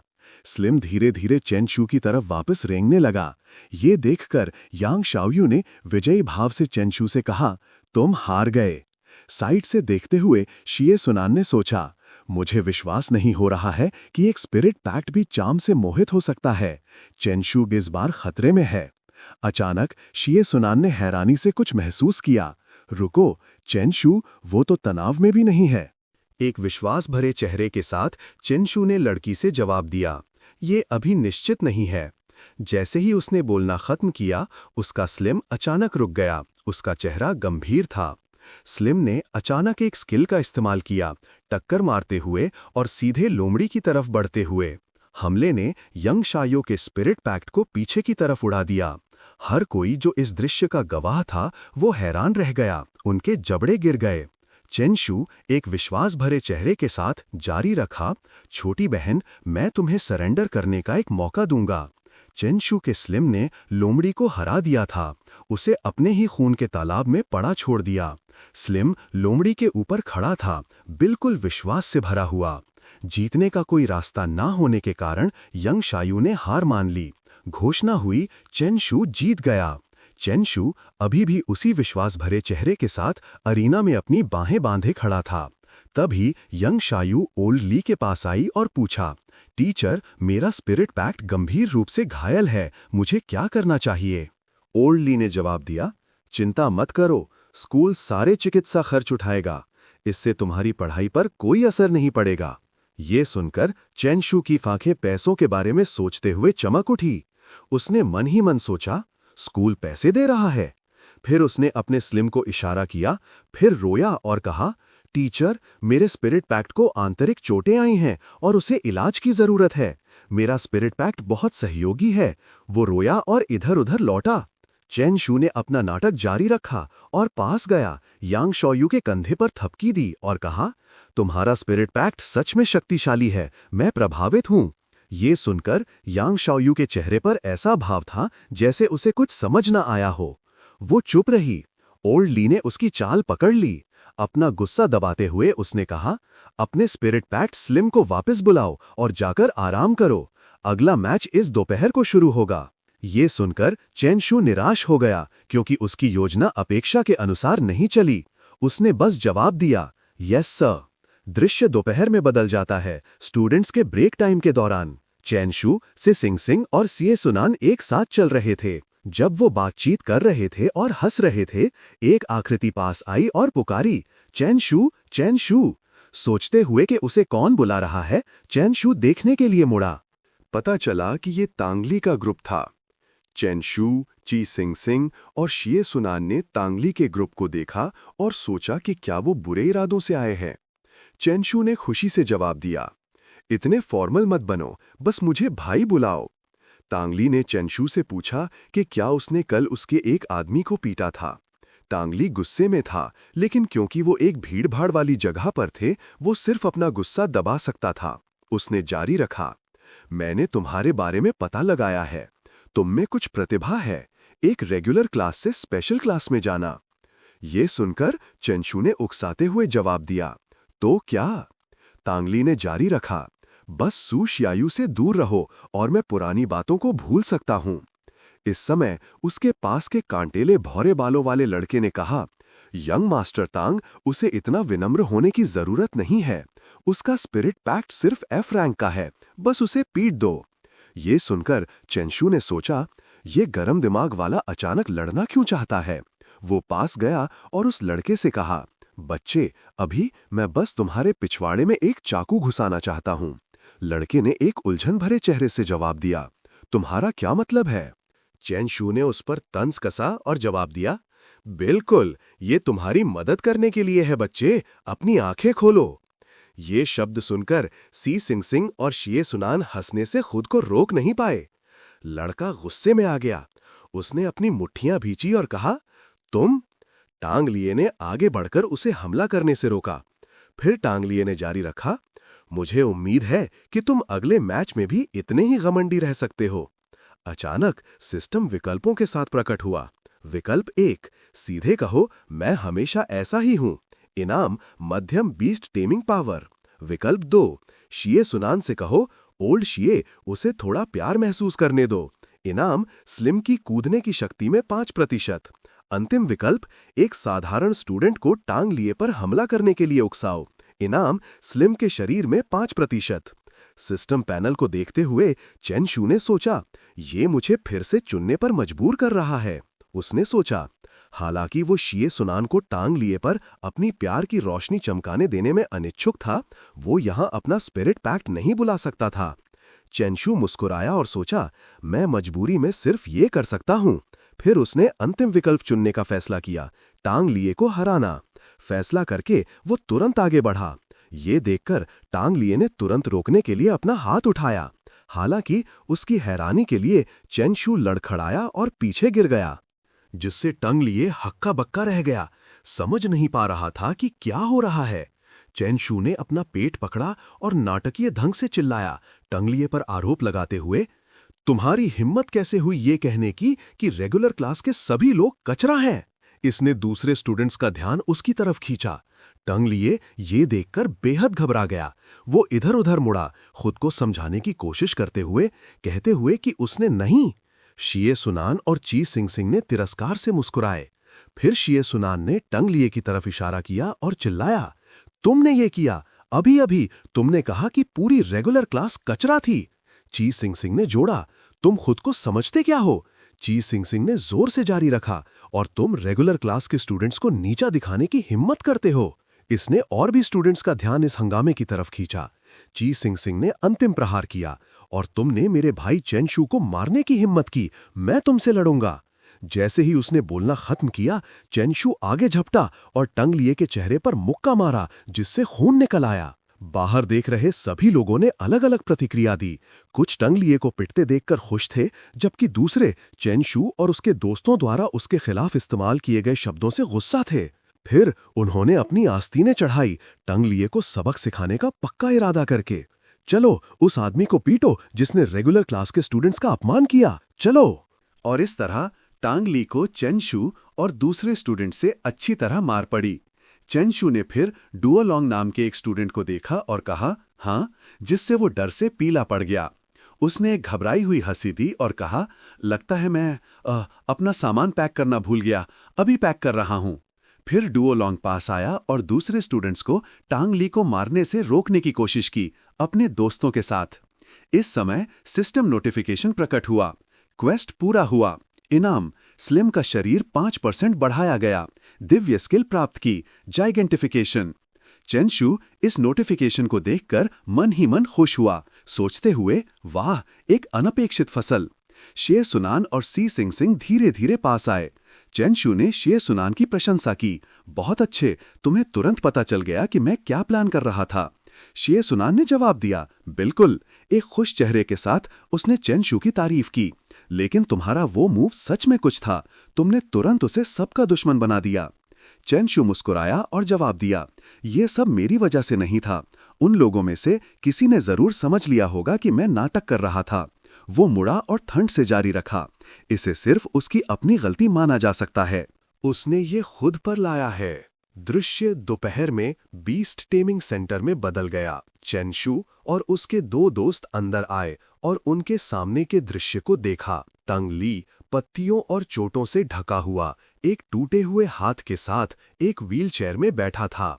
उसके पीछे दो व्यक्ति, होंग मिंग और वैंग युन, व्हीलचेयर धकेलने के लिए जिम्मेदार थे। चेन शू हंसने से खुद को रोक नहीं पाया। अरे बाप रे, क्या लुक है, काफी अनोखा। आसपास सभी लोग भी हंसी से फूट पड़े, जिससे तंग ली गुस्सा हो गया। उसने चेहरा बनाया और दांत पीसते हुए कहा, चेन शू। तभी ओल्ड ली कहीं से प्रकट हुए।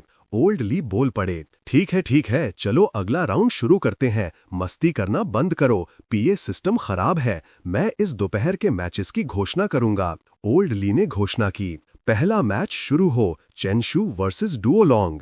डुओलोंग हाथ आराम से जेब में डाले ने घमंड से तंग ली से कहा, चिंता मत करो, मैं तुम्हारा बदला लूंगा। तंग ली अपनी आंखें सिकोड़ते हुए और दांत पीसते हुए गुस्से और असंतुष्ट लग रहा था। चेन शू दूर से तंज कसा, उसका बदला सपनों में, रिंग में आओ। प्लेटफॉर्म पर कदम रखते हुए डुओलोंग ने चेन शू से कहा, मुझसे लड़ना लगता है तुम्हारी किस्मत खत्म हो गई है। चेन शू ने जवाब दिया, जरूरी नहीं। उसने विश्वास से जारी रखा, लिटिल ड्रैगन, मैं सलाह देता हूं कि मुझे कम मत आंको। ये पानी बहुत गहरा है, तुम संभल नहीं पाओगे। डुओलोंग अपना हाथ बढ़ाकर और अपने कॉन्ट्रैक्टेड स्पिरिट को बुलाते हुए झिड़का, बातें कम, चलो शुरू करें। एक विशाल डायनासोर को बुलाया गया जो दहाड़ते हुए पूरे इलाके को हिला रहा था। डुओलोंग मुस्कुराया, चलो देखते हैं ये मशहूर स्लाइम आखिर है क्या। चेन शू ने जवाब दिया, तुम सच में देखना चाहते हो। डुओलोंग ने अपना ताना जारी रखा, क्या तुम पहले ही हार मान रहे हो? ये सच है, मेरे सब ड्रैगन से लड़ने के लिए एक स्लाइम पर भरोसा करना बिल्कुल बेवकूफ़ी है। उसने अपने कॉन्ट्रैक्टेड स्पिरिट के बारे में शेखी बघारी। सब ड्रैगन में एक जायंट ड्रैगन का वंश है जिसे सच में अजेय माना जाता है। मैं तुम में से किसी को निशाना नहीं बना रहा हूं। इससे पहले कि वो पूरा कर पाता, डुओलोंग का चेहरा अपने सामने के दृश्य पर हैरानी से भर गया। एक स्लाइम पहले से कई गुना बड़ा बुलाया गया था। ओल्ड ली साइड से देखते हुए हैरानी से बोले, एक्सप्लोसिव ग्रोथ, ये गिगैंटिफिकेशन डिवाइन स्किल है जिसे स्लाइम ने मास्टर कर लिया है। डुओलोंग और उसका कॉन्ट्रैक्टेड स्पिरिट इस दृश्य को देखते हुए हक्का बक्का रह गए। वो हकलाया, ये इसका क्या मतलब है? विशाल स्लाइम के सामने सुब ड्रैगन अब सिर्फ एक छिपकली जैसा लग रहा था। चेन शू के स्लाइम का विशाल आकार देखकर डुओलोंग पसीने से तरबतर हो गया। उसके चेहरे पर डर साफ दिख रहा था। चेन शू ने मजाक उड़ाते हुए कहा, ये मेरा स्लाइम है डुओलोंग, तुम्हारा सुब ड्रैगन उसी लेवल पर आ जाया है। किस्मत से मेरा स्लाइम सिर्फ एफ रैंक का है, अगर ये ए रैंक का होता तो मैं जरूर हार जाता। उसके चेहरे पर व्यंग तपक रहा था। उसने जारी रखा, सही कहा डुओलोंग, तुमने अभी कहा कि तुम किसी को निशाना नहीं बना रहे थे, है ना? और फिर क्या? डुओलोंग स्पीचलेस बस चुप रह सका। उसके चेहरे से पसीना बह रहा था। अपनी हिम्मत जुटाकर वो हकलाया, क्या तुम सच में सोचते हो कि तुम जीत गए हो? सुब ड्रैगन ने अपना मुंह खोला, एक हमले के लिए ऊर्जा इकट्ठा करते हुए। अचानक चेन शू के उंगलियां चटकाने से सुब ड्रैगन की एकाग्रता टूट गई, जिससे हमला रुक गया। डुओलोंग ने हैरानी से पूछा, तुम्हारे पास एक कॉन्ट्रैक्ट स्पिरिट सीलिंग स्किल है? चेन शू ने जवाब दिया, अब मेरी बारी है। उसने मन ही मन सोचा, जायगांटिफिकेशन के बाद स्लाइम की ऑरा निचले रैंक के कॉन्ट्रैक्ट स्पिरिट्स के स्किल्स को सील कर सकती है। वो ड्रैगन अभी अभी इसकी चपेट में आया है। हा, अब खेलने का समय है। स्लाइम ने आगे बढ़कर हमला किया। डुओलोंग बस हैरानी में चुपचाप देखता रहा जब स्लाइम के हमले ने सब ड्रैगन को जमीन पर गिरा दिया। फिर उसने अपने विशाल शरीर का इस्तेमाल करके सब ड्रैगन को नीचे दबा लिया। ये समझते हुए कि वो हार गया है, डुओलोंग ने सरेंडर में अपने हाथ उठाए। मैं हार मानता हूं, मुझे कुचलना बंद करो, मैं और नहीं सह सकता। विजयी होकर चेनशू ने अपनी बीच की उंगली उठाई और तंज कसा। कचरा। टीचर ली ने चेनशू की जीत की घोषणा की। फिर उसने मन ही मन सोचा, अचानक से चेनशू इतना मजबूत है। चेनशू अचानक मुड़ा, कुछ देखते हुए। एक नोटिफिकेशन बोर्ड प्रकट हुआ जिसमें 4 विकल्प थे, हर एक का अलग इनाम था। चेनशू ने चौथे विकल्प को देखा। शर्त थी कि ओल्ड ली के कॉन्ट्रैक्ट स्पिरिट को हराना और उसकी जगह स्पेशल क्लास का टीचर बनना। बदले में इनाम वंश की विकास का एक छोटा सा मौका था। ये इनाम देखकर उसकी आंखें चमक उठीं और उसने मन ही मन सोचा, वंश की विकास का एक मौका। फिर एक धोखेबाज चेहरे के साथ उसने ओल्ड ली पर एक नजर डाली और सोचा, क्या मुझे एक कोशिश करनी चाहिए? ओल्ड ली ने दौर से चेनशू के इरादों को महसूस किया और सावधान हो गया। उसने मन ही मन सोचा, मुझे क्यों लग रहा है कि ये बच्चा कुछ गड़बड़ करने वाला है। इस विचार को एक तरफ रखते हुए उसने गहरी सांस ली और फिर अगले मैच की घोषणा की। वांग चिंगहान वर्सेस सु श्यायू। चेनशू पास आया और ओल्ड ली को घूरने लगा। ओल्ड ली ने यह देखकर उत्सुकता से पूछा, तुम मुझे इस तरह क्यों घूर रहे हो? तुम क्या करने की कोशिश कर रहे हो?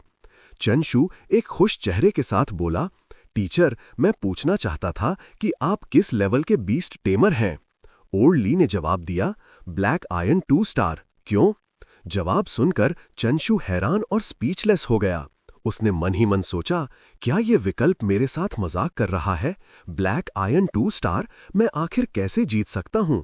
इस पर सोचने के बाद चेनशू ने अपना सर झुकाया और बोला, कुछ नहीं सर। ओल्ड ली उलझन में समझ नहीं पाया कि क्या हो रहा है। अपनी सीट पर वापस जाते हुए चेनशू ने तांग ली को देखने के लिए मुड़ा। उसने मजाक उड़ाया, तांग लिए, तुम एक पिरामिड से अभी अभी निकाली गई मम्मी जैसे क्यों लग रहे हो? तांग ली ने जवाब नहीं दिया, सिर्फ अपनी आंखें बंद की और अपना चेहरा फेर लिया। अचानक एक आग का गोला चेनशू की आंखों में चमका। अरीना पर आग का गोला तांग ली की तरफ उड़ा, उसके पंठ में आग लगा दी। ये देखकर चेनशू हंसी से फूट पड़ा और बोला, टांग ली, तुम में आग लगी है। टांग ली को तब एहसास हुआ कि उसके पंठ जल रहे हैं और वो चिल्लाया, कसम से। चेनशू पास गया और टांग ली के जांघों के बीच लात मारी, कहते हुए, टांग ली, चिंता मत करो, मैं तुम्हारी मदद करूंगा। ये साफ नहीं था कि वो उसकी मदद कर रहा था या उसे नुकसान पहुंचा रहा था। चेनशू टांग ली के जांघों के बीच लात मारता रहा।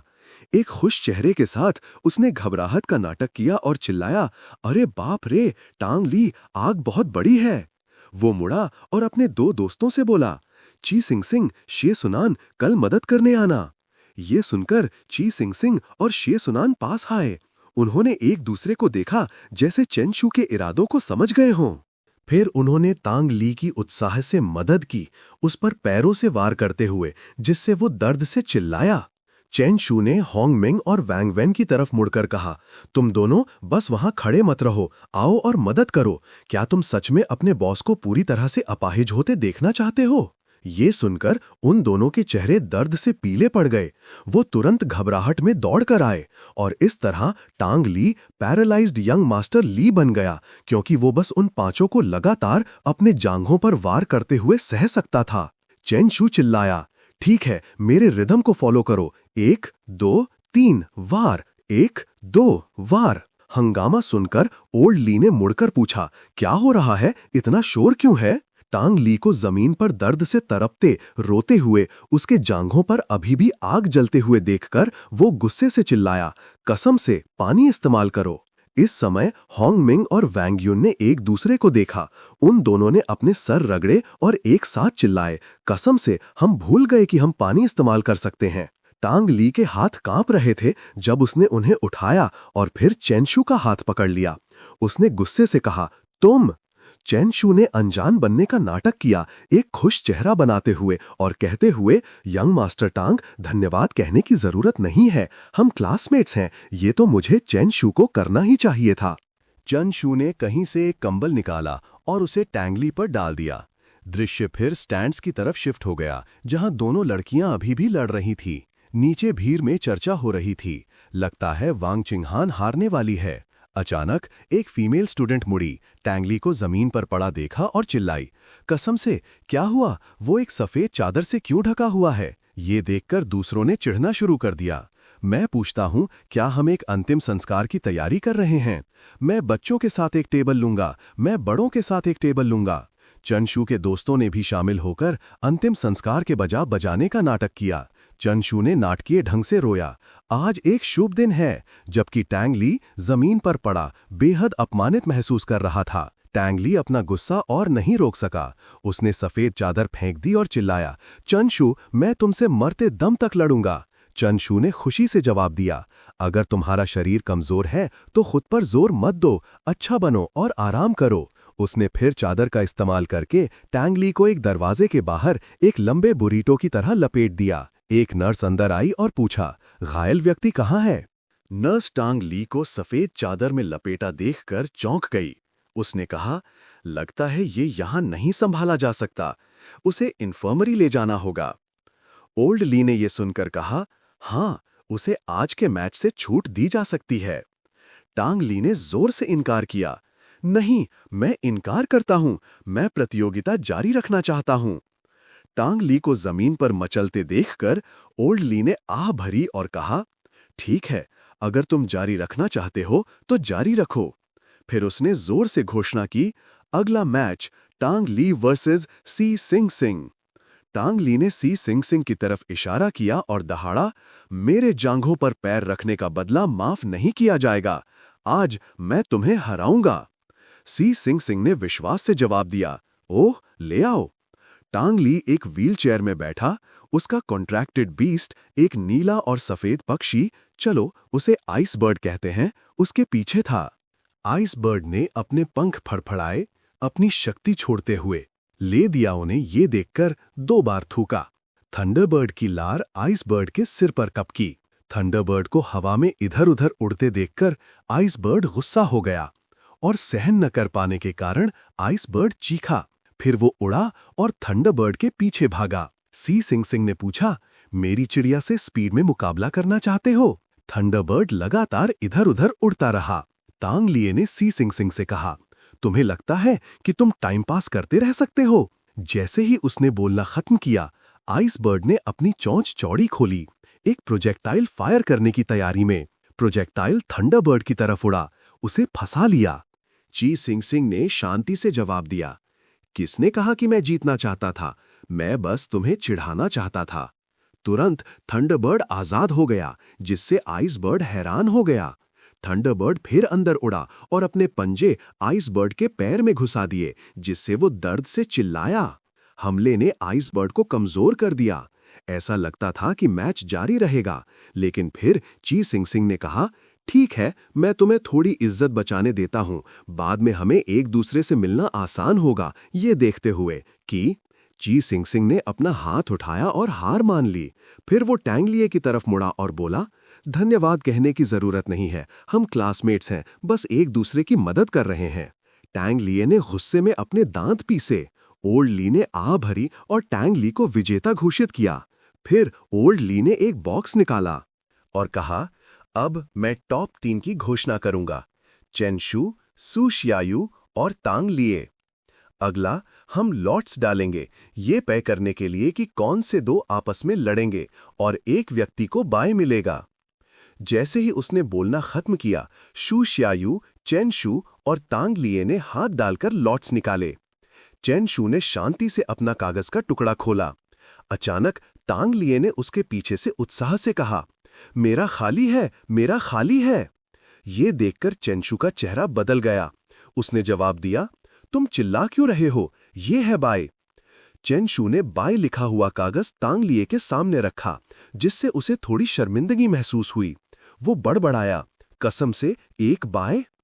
घोषणा पूरे बैटल अरीना में गूंजी, शू शियायू वर्सेस टांग लिए। टांग लिए के चेहरे पर अब साफ तौर पर उसका बुरा इरादा दिख रहा था। उसने शू शियायू से कहा, चेनशू को हराने के लिए मैं सिर्फ तुम्हें ही पहले एलिमिनेट कर सकता हूं, मुझे माफ कर देना। शू शियायू ने कुछ नहीं कहा, सिर्फ अपना हाथ बढ़ाकर अपने फ्लेम बर्ड को बुलाया। एक आग का पक्षी प्रकट हुआ, जिसका रूप अत्यंत शानदार था, आग से घिरा हुआ। इन लपटों को देखकर तांग लिए घबरा गया। उसने तुरंत अपने दोस्तों से उसे थोड़ा पीछे धकेलने को कहा। सुरक्षित महसूस करने के बाद तंग ली ने राहत की सांस ली। चेन शू ने साइड से अपना हाथ उठाया और जू शाओयू से कहा, बस अपना सब कुछ दे दो। आदर्श रूप से दोनों तरफ कमजोर हो जाएंगे, बाकी मैं संभाल लूंगा। जू शाओयू के चेहरे पर एक उलझन भरा भाव था। वो चुप रही। फिर जू शाओयू ने फ्लेम बर्ड को हमला करने का आदेश दिया। चेन शू बाहर से देखते हुए बोला, आखिरकार शुरू हो ही गया। फिर उसने मन ही मन सोचा, शाओयू ने पहले वांग चिंगहान से लड़ा था, हालांकि वो जीत गई, उसने काफी ऊर्जा खर्च कर दी थी। फ्लेम बर्ड ऊंचा उड़ा और आइस बर्ड की तरफ आग के गोले फेंके। आग ने आइस बर्ड को अपार पीड़ा दी जब वो हवा में संघर्ष कर रहा था। ये देखकर चेन शू ने अनुमान लगाया, आग की रोशनी हल्की हो गई है, लगता है इस राउंड में उसकी जीत पक्की नहीं है। अचानक आइस बर्ड ने फ्लेम बर्ड को लात मारी। यूज अरीना से बाहर फेंकते हुए ओल्ड ली ने अपना हाथ उठाया और तांग ली को विजेता घोषित किया। तांग ली धीरे धीरे चेन शू की तरफ बढ़ा, उसकी आंखें चाकू जैसी तेज, बढ़ते हुए दृढ़ निश्चय से भरी हुई। चेन शू ने तांग ली को देखा और सोचा, लगता है पहला स्थान मेरे और तांग ली के बीच है। अचानक ओल्ड ली ने चेन शू से कहा, तांग ली इस तरह से घायल है, तुम लड़ने से पहले थोड़ा आराम क्यों नहीं कर लेते? कोई समस्या नहीं। चेन शू ने तुरंत होशी से जवाब दिया, ओके। 1 घंटा बीत गया। तांग ली बेहतर महसूस कर रहा था। उसने ओल्ड ली से कहा, टीचर चलो शुरू करते हैं। तांग ली ने अपना हाथ उठाया, उसका दिल दृढ़ निश्चय से भरा हुआ, पुष्टि करते हुए, इस बार मैं निश्चित रूप से अपनी इज्जत वापस पाऊंगा। इस समय ची सिंग सिंग व शी सुनान चेन शू की मालिश कर रहे थे। दोनों ने एक साथ उसका जोश बढ़ाया, चेन शू को आगे बढ़ने के लिए प्रेरित करते हुए। चेन शू परम विश्वास के साथ अरीना में उतरा। तांग लिए ने दूसरी तरफ साफ तौर पर चेन शू द्वारा उसके साथ पहले किए गए काम का बदला लेने का अपना निश्चय प्रदर्शित किया। वो अरीना में उतरा, चेन शू का सामना करते हुए। मैच शुरू होने की घोषणा हुई। दोनों ने एक दूसरे को परम गंभीरता से घूरा। माहौल बहुत तनावपूर्ण हो गया। चेन शू ने पहल करते हुए बोला, तनाव को तोड़ते हुए, इतना गंभीर होने की जरूरत नहीं है। तांग लिए ने कुछ नहीं कहा। उसने अपना हाथ उठाया और अपने कॉन्ट्रैक्टेड स्पिरिट आइस बर्ड को बुलाया। अचानक चेन शू चिल्लाया, 1 मिनट रुको। वो मुस्कुराया और जारी रखा, यंग मास्टर तांग, तुम्हारी पंट में फिर से आग लगी है। ये सुनकर तांग लिए थोड़ा घबरा गया और तुरंत नीचे देखा। चेन शू ने तुरंत इस मौके का फायदा उठाया, एक जाल बिछाकर। उसने स्लिम द बिग को बुलाया, जो आसमान से गिर रहा था। स्लिम जोर से आइस बर्ड के ठीक सामने गिरा। आइस बर्ड ने चतुराई से स्लिम के हमले से बचाव किया। ये देखकर स्लिम ने कुछ बार ऑप ऑप किया। उसकी आंखें एक मासूम चेहरे से चमक रही थी। तंग ली साइड से देखते हुए ठंडे पसीने से तरबतर हो गया। अपनी निराशा और गुस्से में उसने गाली दी, कसम से मैंने सच में तुम्हें कम आंका था। एक बुराई भरे चेहरे के साथ तंगली ने कहा, तुम्हें लगता है कि सिर्फ तुम तीनों ही दूसरों का अपमान करना जानते हो? अब ये देखो। आइस बर्ड अचानक हवा में उड़ा और अपने पंजे स्लिम की तरफ बढ़ाए। चेन शू ने ऊपर देखा, आइस बर्ड के अगले कदम का आकलन करते हुए। आइस बर्ड ने आगे जो किया, उसने स्लिम और चेन शू दोनों को चौंका दिया। उसने स्लिम को चिढ़ाने के लिए लगातार अपना पिछवाड़ा हिलाया।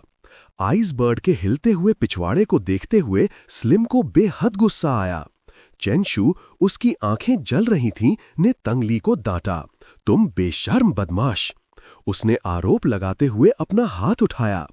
ऐसी नीच चाल इस्तेमाल करने के लिए तुम सच में नानजंग हाई स्कूल के सबसे अनस्क्रूपुलस व्यक्ति हो। हर कोई जो ये सुन रहा था वो हैरान और स्पीचलेस था। चेन शू ने जारी रखा, स्लिम, उसके पिछवाड़े को मत देखो, भले ही हम हार जाएं, हमें इज्जत से हारना चाहिए। स्लिम समझ गया लगता है। उसने चेन शू को देखा और कुछ बार ऑप ऑप किया, अपनी समझ का संकेत देते हुए। फिर स्लिम ने अपना सर जमीन में गाड़ना शुरू कर दिया, जबकि आइसबर्ड देख रहा था। टैंग लिए ने यह देखकर विश्वास से कहा, सर गाड़ने से क्या होगा, तुम उड़ नहीं सकते, इसलिए तुम सिर्फ मेरे कॉन्ट्रैक्टेड स्पिरिट का पिछवाड़ा ही देख सकते हो। अचानक स्लिम के चारों तरफ से रोशनी की किरणें निकली। ये देखकर टैंग लिए हंसी से फूट पड़ा, स्लिम की तरफ इशारा करते हुए और ताना मारते हुए। हे स्लिम, क्या तुम गुस्से से फटने वाले हो? वांग यून ने ये देखकर टैंग लिए से धीरे से कहा, यंग मास्टर टैंग, चलो थोड़ा पीछे हट जाते हैं। क्या होगा अगर ये फट गया? अंदर सब कुछ। टैंग शूमिंग भी पास आया और तंज कसा। इसे देखो, इतना गोल, क्या इसे लगता है कि ये एक गुब्बारे की तरह ऊपर उड़ सकता है? स्लिम की विंड ब्रेथ स्किल का इस्तेमाल किया और अत्यंत तेजी से एक जिगजैग पैटर्न में चला। फिर उसने अपने सर से आइसबर्ड पर हमला किया। टक्कर ने आइसबर्ड को जमीन पर गिरा दिया। वहीं ना रुकते हुए स्लिम ने अपने शरीर को आइसबर्ड पर दबाना जारी रखा, जिससे उसे दर्द हुआ। ये देखकर टंग लिए हकलाया और नहीं बोला। उसने गुस्से से स्लिम की तरफ इशारा किया और कहा, तुमने चीटिंग की। स्लिम इस समय तक पहले ही आइसबर्ड को बुरी तरह से पीट चुका था। उसे जमीन पर चपटा पड़ा छोड़ दिया रोते हुए। चैन शू टंग लिए को सुनकर बेपरवाही से अपना हाथ हिलाया और जवाब दिया, मैंने चीटिंग नहीं की, मैंने बस स्लिम को एक उड़ने वाला हथियार दिया, बस इतना ही। उसने टंगलिए की तरफ इशारा किया और तंज कसा। इसके अलावा दूसरे स्किल्स का इस्तेमाल करने से तुम एक बेवकूफ जैसे लगते हो। चैन शू ने जारी रखा, तुम स्लिम के सर पर हगना चाहते हो? मैं अपनी आंतें तो नहीं निकाल सकता, है ना? इस समय टंग लिए सिर्फ गुस्से से कांप सकता था, स्पीचलेस, बस इतना ही कह पाया, तुम। इस समय ओल्ड ली आगे आए और घोषणा की, ठीक है, चैन शू ये मैच जीत गया, सब लोग बिखरें और जाकर आराम करें। चैन शू को अचानक उस मिशन की याद आई जिस पर वो था। उसने अपना सर हाथों में पकड़ लिया, मन ही मन सोचते हुए, अरे बाप रे, मैं भूल गया, मिशन का समय लगभग खत्म हो गया है। उसने सिस्टम नोटिफिकेशन को देखा जिसमें लिखा था, मिशन पूरा करने के लिए आधा घंटा बचा है। चैन शू एक खुश चेहरे के साथ ओल्ड ली के पास गया और कहा, टीचर, 1 मिनट रुक जाइए, अभी परिणाम की घोषणा मत कीजिए, मुझे आपसे कुछ चर्चा करनी है। ओल्ड ली ने जवाब दिया, क्या बात है? चैन शू ने अपना हाथ उठाया और जारी रखा, पहले मैं कह दूं, ये एक दोस्ताना बातचीत है, कोई बुरा इरादा नहीं है, मैं कसम खाता हूं। ओल्ड ली ने जवाब दिया, कहो। चैन शू ने अजीब तरह से अपना सिर खुजलाया और झिझकते हुए कहा, तो क्या मेरा स्लिम आपके कॉन्ट्रैक्टेड स्पिरिट बीस्ट के खिलाफ एक मैच में लड़ सकता है? क्या ये ठीक है ओल्ड ली? ये सुनकर ओल्ड ली का चेहरा अचानक गंभीर हो गया। ओल्ड ली का चेहरा और भी गंभीर हो गया। वो चुप रहे, जैसे गहरी सोच में डूबे हों। ये देखकर चैन शू डर गया और जल्दी से समझाया, चिंता मत कीजिए टीचर, मैं नरमाई से पेश आऊंगा। ये सुनकर ओल्ड ली ने पूछा, और कुछ? अब तक चैन शू डर से पसीने से तरबतर था। वो हकलाया और साथ ही, कृपया इस्तीफा दे दीजिए, नई पीढ़ी को एक मौका दीजिए, मैं स्पेशल क्लास का होम रूम टीचर बनना चाहता हूँ। ये कहने के बाद वो घुटने टेक कर बैठ गया, अपना सिर पकड़े हुए, और चिल्लाया, मुझे मत मारो। ओल्ड ली एक दयालु चेहरे के साथ ने जवाब दिया, ठीक है, मैं तुम्हारी पहली शर्त मान लूंगा। जैसे ही उसने कहा, उसके हाथ में एक 6 सिर वाला सांप प्रकट हुआ। फिर ओल्ड ली ने अरीना की तरफ इशारा किया। पलक झपकते ही 6 सिर वाला सांप एक विशाल अजगर में बदल गया। ओल्ड ली ने खुशी से चैनशू से कहा, अपना कॉन्ट्रैक्टेड स्पिरिट बीस्ट बाहर लाओ। ये देखकर चैनशू ने डरते हुए सोचा, ओल्ड ली की मुस्कान भयानक है। इस विचार के साथ चैनशू ने अपना हाथ बढ़ाया और स्लिम को बुलाया। इस प्रकार दोनों कॉन्ट्रैक्टेड स्पिरिट बीट्स को बुलाया गया। चैन शू ने चुपचाप ओल्ड ली को देखा और मन ही मन सोचा, मुझे लग रहा है ओल्ड ली के बारे में कुछ गड़बड़ है। एक पल में ओल्ड ली का कॉन्ट्रैक्टेड स्पिरिट बीस्ट आगे झपटा, स्लिम को काटकर और जकड़कर। इससे स्लिम हवा में उछल गया और अरीना से बाहर हो गया। ओल्ड ली अब एक कुछ डरावने चेहरे के साथ मुड़ा और जारी रखा, अभी भी चाहते हो कि मैं इस्तीफा दूं? चैन शू पसीने से तरबतर ने जवाब दिया, मैं बस मजाक कर रहा था, कुछ नहीं, कुछ नहीं। ओल्ड ली ने फिर स्टूडेंट्स की तरफ मुड़कर कहा, आज का मैच खत्म हुआ। टॉप 3 क्रमशः चैन शू, तंग लिए और ज़ूक शियायू हैं। विशेष रैंकिंग्स बाद में उपलब्ध होंगी। फिर उसने स्टूडेंट्स को एक ऊंची आवाज में संबोधित किया, ईमानदारी से तुम्हारे आज के प्रदर्शन के बारे में मेरे पास कहने के लिए सिर्फ एक शब्द है, और वो है खराब। पहला व्यक्ति जिसके बारे में ओल्ड ली ने बात की वो तंग लिए था। उसका प्रदर्शन एक बेवकूफ जैसा था। उसके पास साफ तौर पर एक प्राकृतिक फायदा था, फिर भी वो चैन शू से आसानी से हार गया। उसने उसे जाकर इस पर विचार करने को कहा। ये सुनकर तंग लिए शर्म से लाल हो गया। दूसरा व्यक्ति जिसके बारे में उसने बात की वो ज़ूक शियायू थी। ओल्ड ली ने कहा कि जब ज़ूक शियायू के फ्लेम बर्ड ने अपनी स्किल प्रदर्शित की तो वो साफ तौर पर अस्थायी रूप से रुक सकती थी, कुछ शक्ति वापस पाने का इंतजार कर सकती थी और फिर जारी रखती। वो हारने तक डटी रही, प्रतिभा की पूरी बर्बादी। उसके बाद ओल्ड ली ने चंचू की तरफ मुड़ा। चंचू चौंक गया। फिर ओल्ड ली ने उसे खुशी से कहा, मैं अस्थायी रूप से संतुष्ट हूं। हालांकि तुम्हारा स्पिरिट पैक्ट थोड़ा खराब है, कम से कम उसकी स्किल्स अच्छी हैं। फिर ओल्ड ली ने दूसरे स्टूडेंट्स की तरफ मुड़कर कहा, वापस जाओ और अपने प्रदर्शन पर विचार करो। फिर उसने मुड़कर अपना हाथ उठाया। ठीक है, आज के लिए बस इतना ही। आज रात कल्चरल सब्जेक्ट्स पर सेल्फ स्टडी। स्टूडेंट्स ने एक साथ जवाब दिया, समझ गए। थोड़ी देर बाद चंचू अपने दो दोस्तों के साथ चल रहा था। जी सुनान ने उससे कहा, चंचू, तुम यहाँ के पुराने खिलाड़ी हो, हाल ही में कोई अच्छा ट्रीट मिला है? ये सुनकर चंचू ने खुशी से जवाब दिया, बिल्कुल, मेरे पास एक स्पेशलिटी है। एक मिनट रुको, मैं तुम लोगों को एक दावत दूंगा। ये कहने के बाद वो रेस्टरूम में घुस गया, अपने दो दोस्तों को उलझन में छोड़कर। जी सुनान ये देखकर अपना पसीना पहुंचा। उसने सोचा, वो इतनी तेजी से भाग रहा है, क्या वो हमें वो स्पेशलिटी लाने नहीं जा रहा है? सी सिंह सिंह एक थोड़ा घबराए हुए चेहरे के साथ बोला, स्पेशलिटी रेस्टरूम तो है। इस एपिसोड रेस्टरूम को के यहीं अंदर खत्म करते चंचू हैं। चुपचाप इसका एक नेक्स्ट कोने में पार्ट बैठा था। बहुत जल्द उसने आएगा। सिस्टम इंटरफेस की तरफ इशारा किया और कहा, बाहर आओ मेरे अनमोल। चंचू ने खुशी से कहा, अच्छा हुआ मुझे ये मिल गया, मैं लगभग ओल्ड ली से पिट गया था।